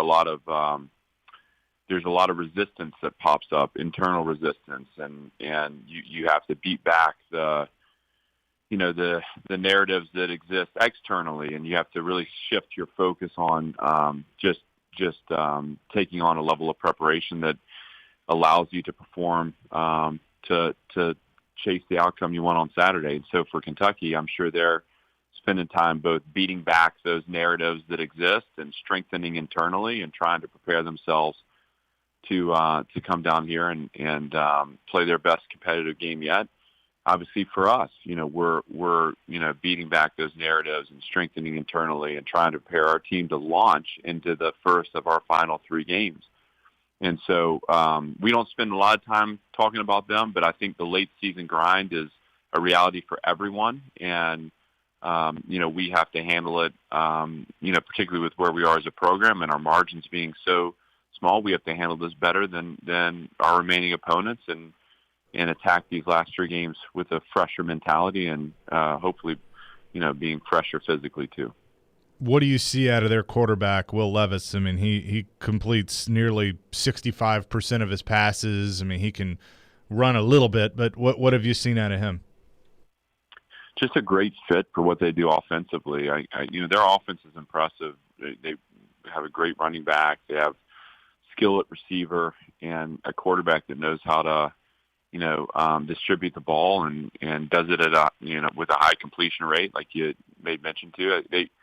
They really, are built around a physical run game where they set up manageable third downs and they convert at a really high rate. And our challenge is going to be to get them off schedule. Our challenge is going to be to try to create up third downs that are where they're against the chains and gives us a chance maybe to dial into some of the things that have allowed us to be successful this year in the pressures and the multiple coverages that can create problems if we allow them to stay on schedule and they have early down success. The quarterback has proven the ability to convert on third down and to score points. And so they've built a nice offense. They've built a nice program. I admire what Mark's done there, and I'm excited to compete against them and have a chance to play against one of our league's best teams. Well, going to be a good one for sure, and wear all black. I know it's a blackout this weekend, so going to be cool to see. Clark, appreciate the time as always. Yeah, great to be with you guys, and we'll look forward to doing it again next week. Absolutely. That is Clark Lee, Vanderbilt football coach. Joins us every Tuesday at 1 here on Darren, Donick, and Chase. We'll come back with Mitch Light of The Athletic. But first, Willie, tell us about QC Kinetics. All right, glad to do that. If you've got the chronic joint pain that happens as we get older, if you're not having success with steroids or some other kind of drug that you're using, if you're trying to avoid a surgery that's been talked about some, thankfully, there's a better way. And now it's available from the medical professionals at QC Kinetics. It's now open in our listening area. I'm talking about new therapies, advanced all-natural regenerative treatments that can not only just give you relief in the short term, but can restore and repair damaged tissue for the long term. I'm talking about lasting relief. That's the goal with QC Kinetics. So if you've got the joint pain during the wear and tear that you have, maybe it's arthritis, maybe it's in your joints like knees and hips and shoulders. Don't just think that the old ways of dealing with it are the only ways. Learn more about these new biologic therapy solutions. Free consultation is available to you from QC Kinetics. Here's the phone number, 615-249-4024. That's 615-249-4024. Check it out. It's remarkable. You're looking to get that long-lasting restoration of the tissue. QC Kinetics, 615-249-4024. Titans on 3. 1, 2, 3. Titans. Those guys played fantastic. It was fun to watch them play. The Titans are the NFL's hottest team. Big plays, big moments. It's just incredible. After consecutive wins against the Bills, Chiefs, Colts, and Rams. Man, were they good. Oh. It's unbelievable. You're home for the best Titans coverage. That is a team that is putting it all on the line. They stepped up big time. Is Nashville's best sports talk. ESPN. 102.5 The Game and the Game Nashville app. This week's Nashville's best deal is the Beanbag Coffee and Tea Shop. Right now, get half off a $30 gift card at thegamenashville.com/deals. The Beanbag is a great place to have a meeting while sipping on a cup of hot or cold coffee or tea. Choose from a selection of delicious breakfast sandwiches, cheddar broccoli soup, turkey sandwiches, and more. Check out the Beanbag in Antioch and thebeanbagcoffee.com. Get half off a gift card now at gamenashville.com/deals.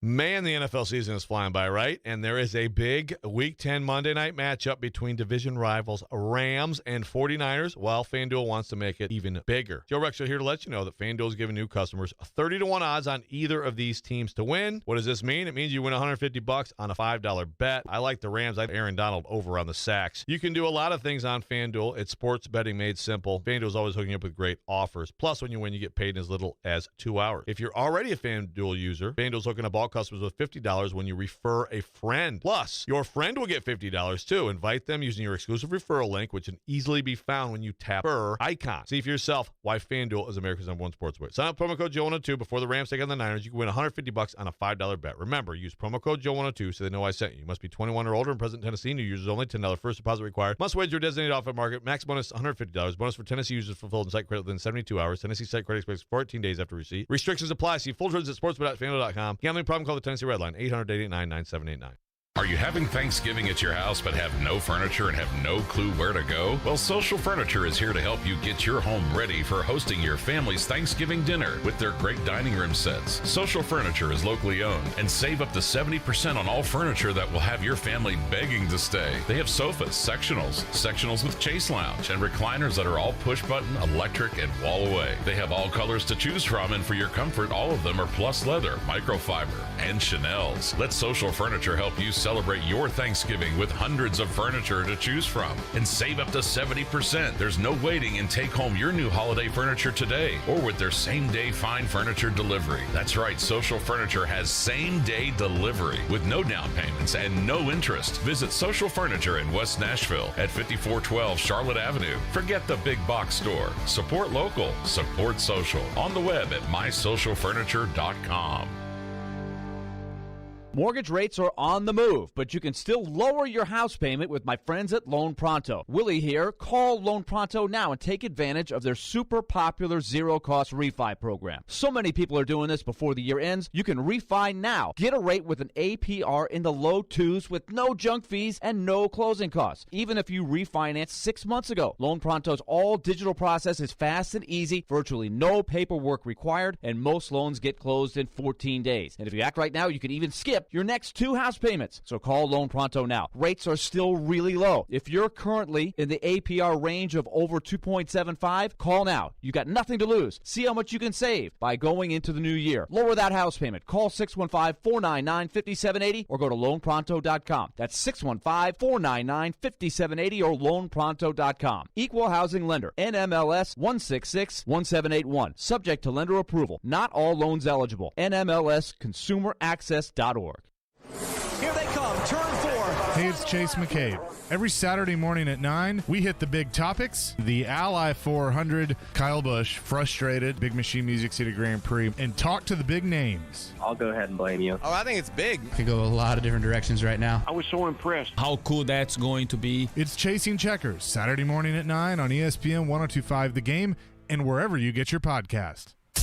Hey, this is John Hines, and you're listening to Nashville's best sports talk, ESPN 1025 The Game. Blinded by the light, wrapped up like a douche, another runner in the night. Congratulations, Ronnie Ritchie.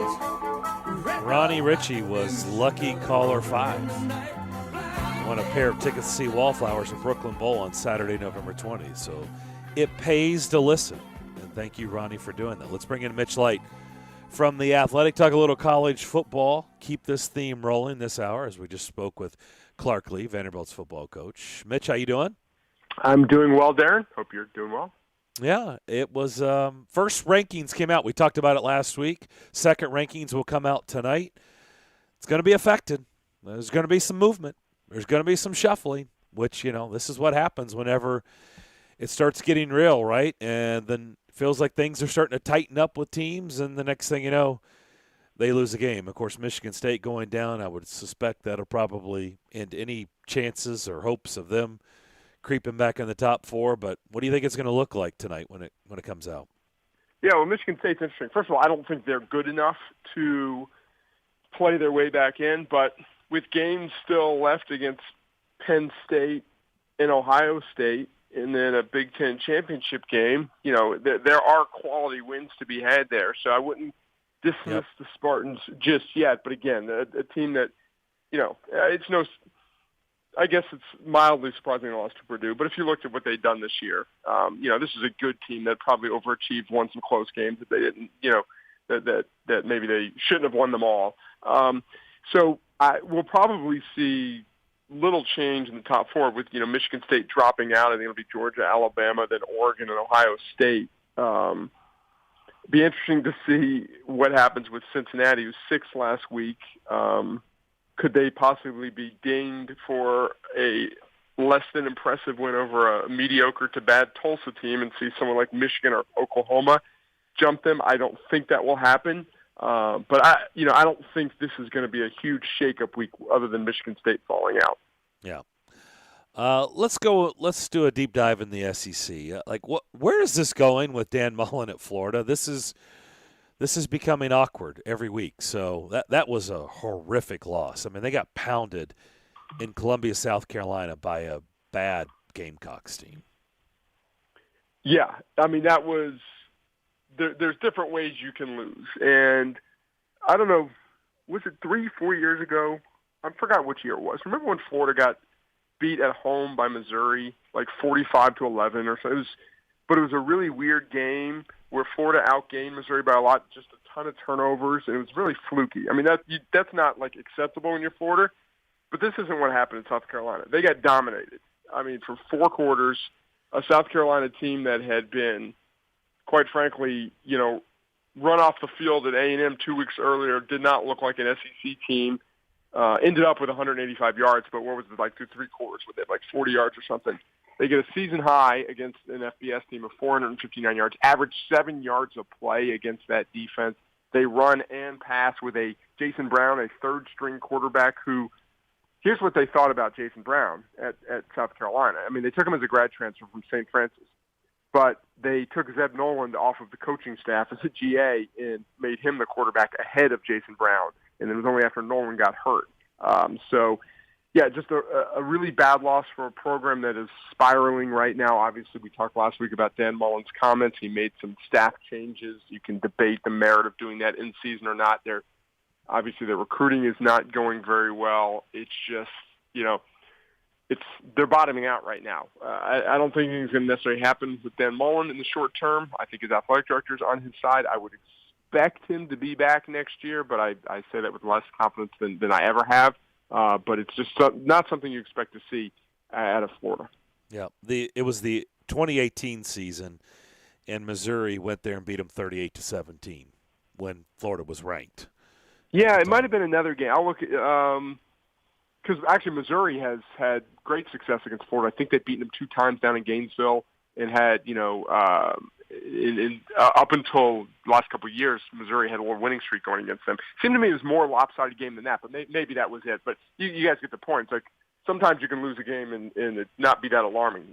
Saturday was alarming, basically because who it came against. Let's be frank. Yeah. South Carolina was fortunate to beat Vanderbilt 2 weeks prior. Yep. Tennessee's been really impressive, and I could not believe when you look at the stats how in the world they won that game. The time of possession was 44-16 in Kentucky's favor. Kentucky ran 99 offensive plays. Kentucky converted 12 third downs, and it was 12 of 13 at one point. And Tennessee's on the road, and Tennessee scores 45 points and wins 45-42.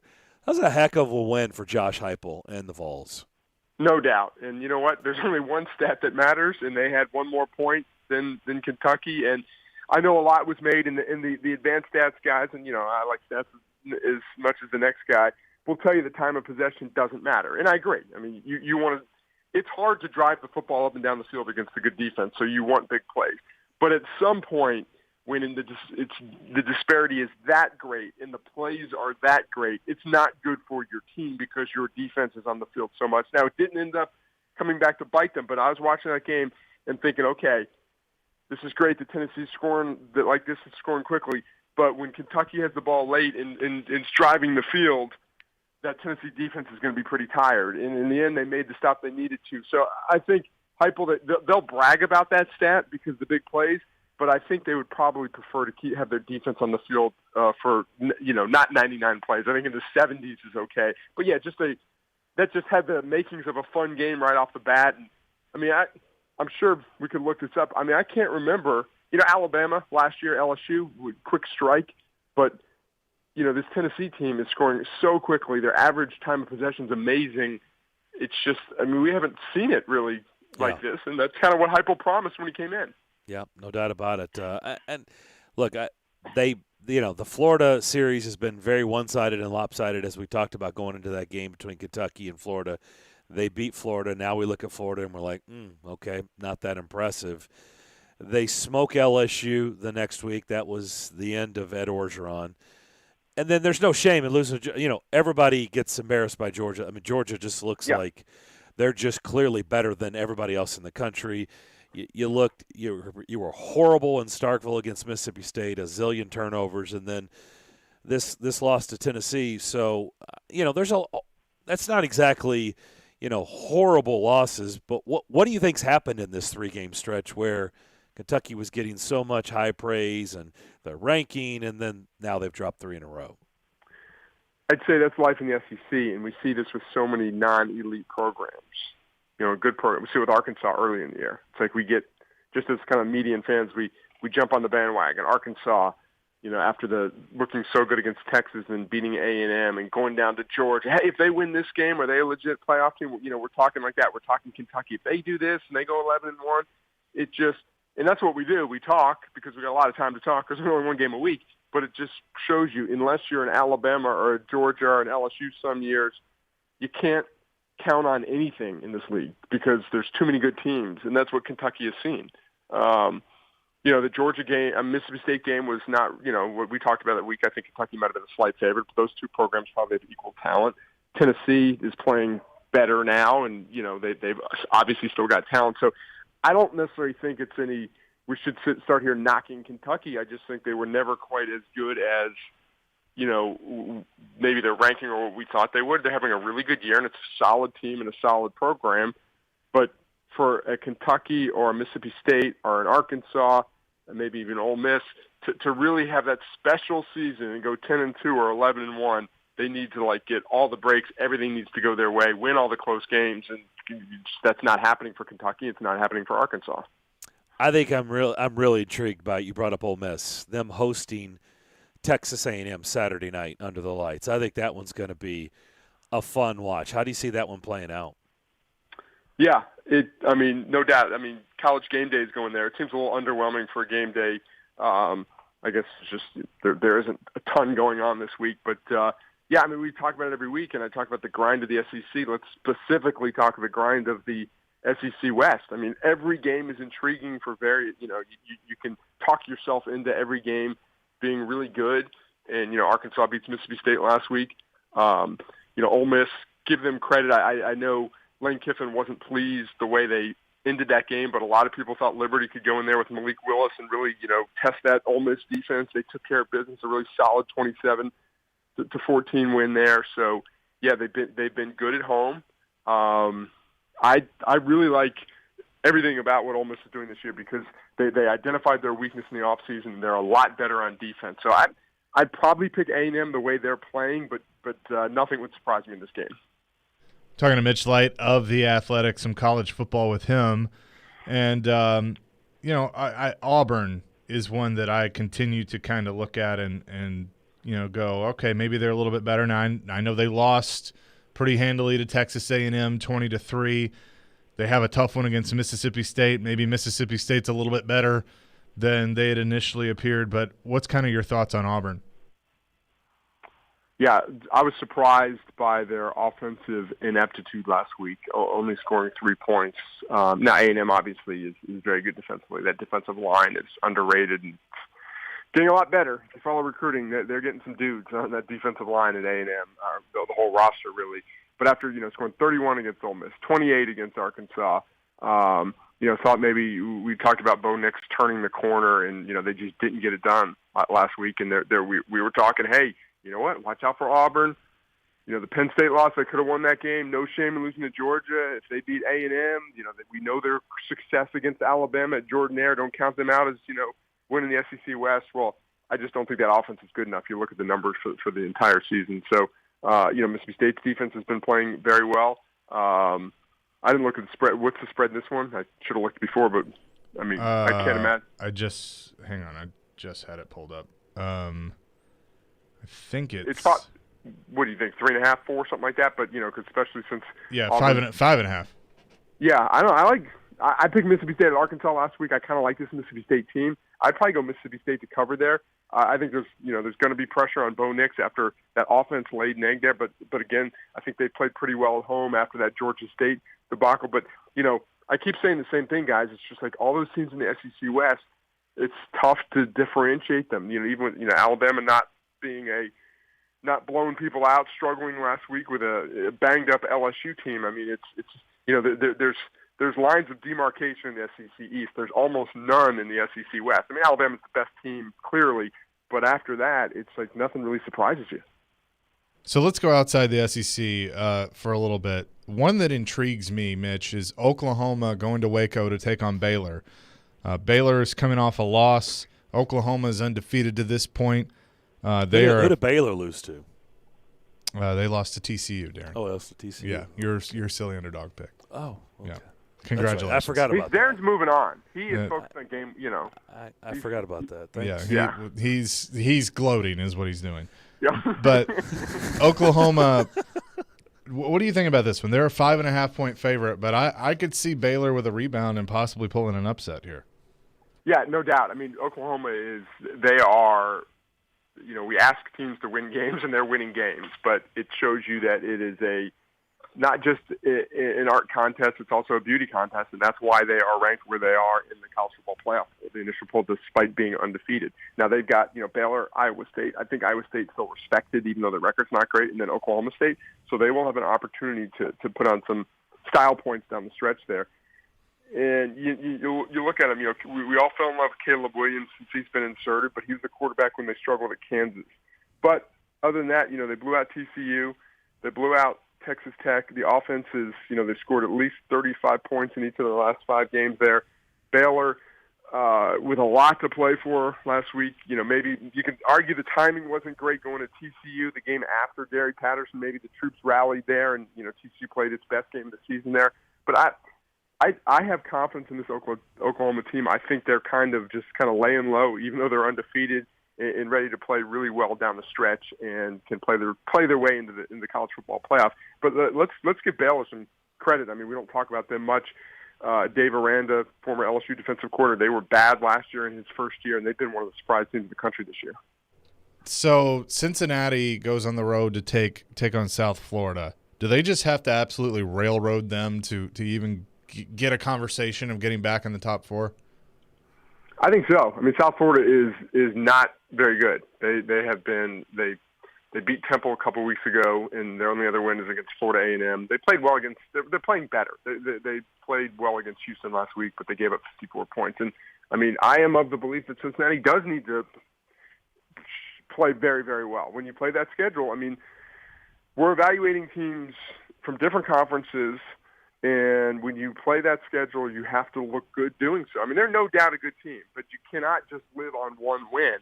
And is it too much? Is it unfair? Maybe it's a little unfair to expect those guys every week with the national spotlight to go out and blow out teams. But Tulsa's not very good. South Florida's not very good.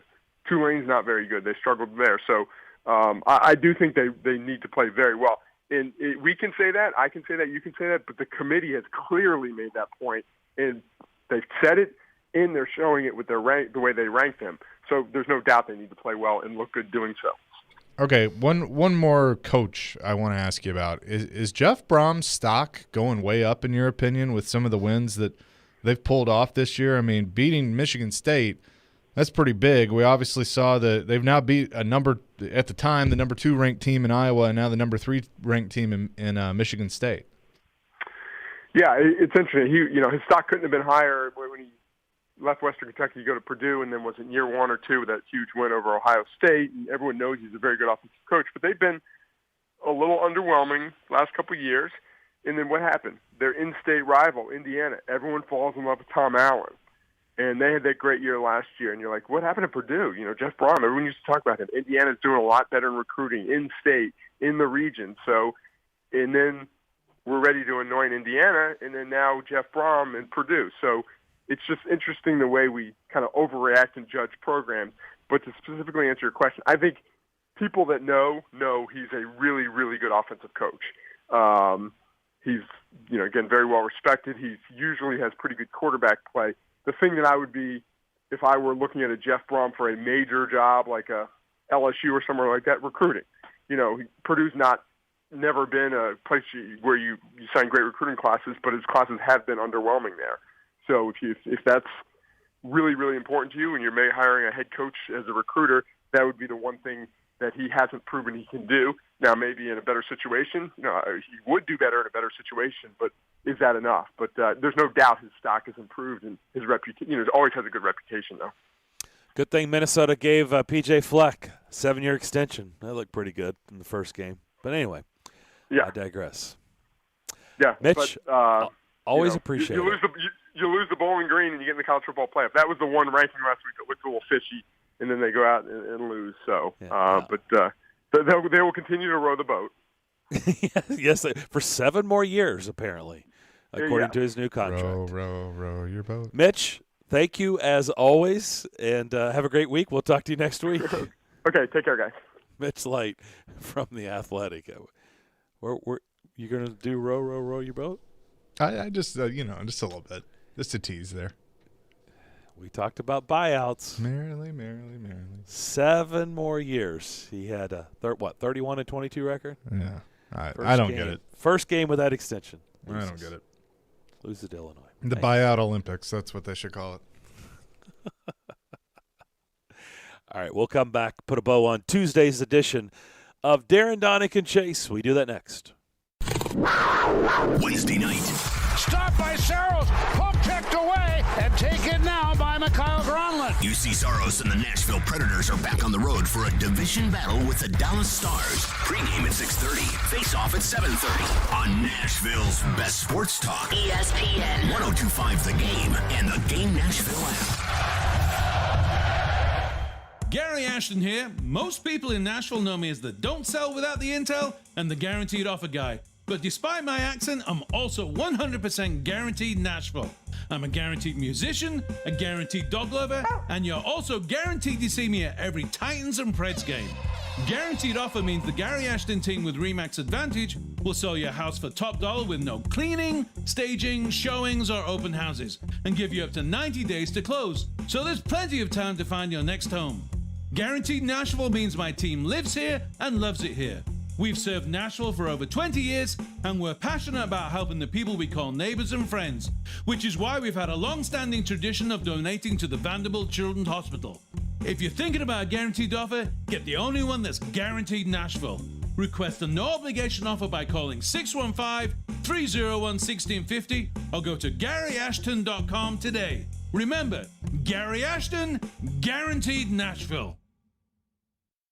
Here's exciting news from Genesis Diamonds, just in time for the holidays. We've just introduced our all-new luxury pre-owned Rolex collection, the largest and best selection of luxury pre-owned Rolex timepieces in Middle Tennessee. Hard to find, very sought-after timepieces. Over the past few months, we've scoured the country to find the best, most pristine, hard-to-get luxury pre-owned Rolexes, Submariners, Hulks, Batmans, Daytonas, Pepsis, and more. And next weekend, November 19th, 20th, and 21st, Genesis Diamonds is hosting our first ever exclusive luxury pre-owned Rolex event. Your chance to get the luxury pre-owned Rolex of your dreams with special financing. Imagine a pre-owned Air King for just $199 a month, or an extremely rare two-tone Daytona for less than $460 a month. Also for this event, our Rolex buyers are on site offering top dollar for your pre-owned Rolex. Come see Genesis all-new selection of certified luxury pre-owned Rolex watches November 19th, 20th, and 21st. Genesis Diamonds, your new home for luxury pre-owned Rolexes.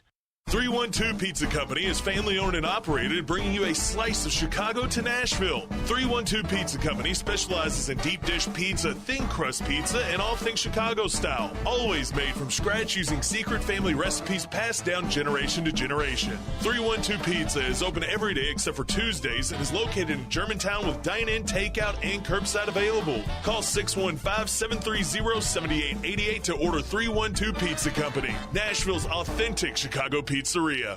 Robbie Stanley. That size and that speed just doesn't grow on trees. That could be something that you could really turn into. Joe Rexrode. Just hold out and somebody will call in the bad signal. Get your morning started with Robbie and Rexrode every weekday from 6 to 10. Presented by Volunteer State Bank on Nashville's best sports talk. ESPN 102.5 The Game and the Game Nashville app.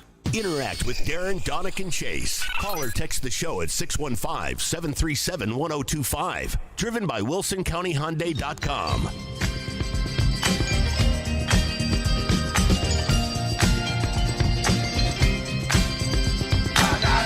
Don't forget to play silly underdog picks with us. It's fun. It's a really fun contest. You should play along. You get to pick 3 games. Remember, your team must win outright, and then you get the points attached to that game. That's how you use the spread. It's not against the spread, but you get the spread, those numbers, or those points, whenever your team wins the game outright.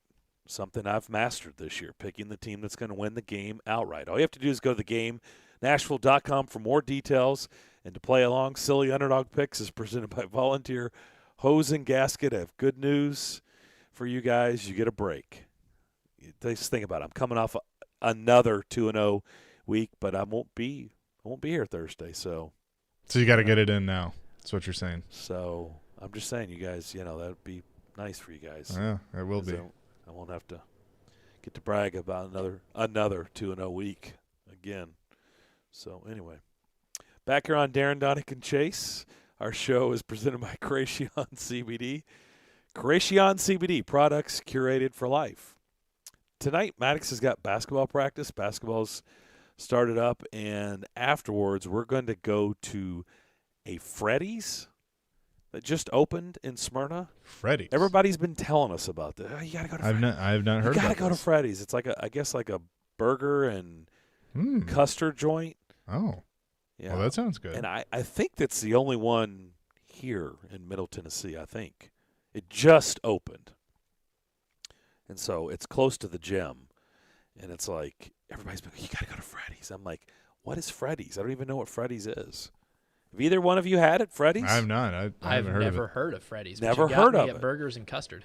Well, it's a big franchise. I think they're like more prevalent, I think, out west, like Colorado and Arizona. You should have maybe seen one in Arizona. Yeah, I did see one. Oh, yeah. You did? Yeah, because they're all over Arizona. Yeah. Yeah. So I saw a Whataburger too, and those are coming here. So. Yep, they are. Can't wait for that. But yeah. Well, yeah, give us a report tomorrow. Yeah, I will. But I think the one that just opened in Smyrna is the only one here in Middle Tennessee. But I'm sure that will change, probably. So speaking of, I said, well, you should have seen it out in Arizona. You were out in Arizona for the end of the NASCAR season for the final Cup race. Kyle Larson, congratulations. But there is some news that you can use here in Middle Tennessee. Yeah, on that front. This one came out of left field. I'll be honest with you.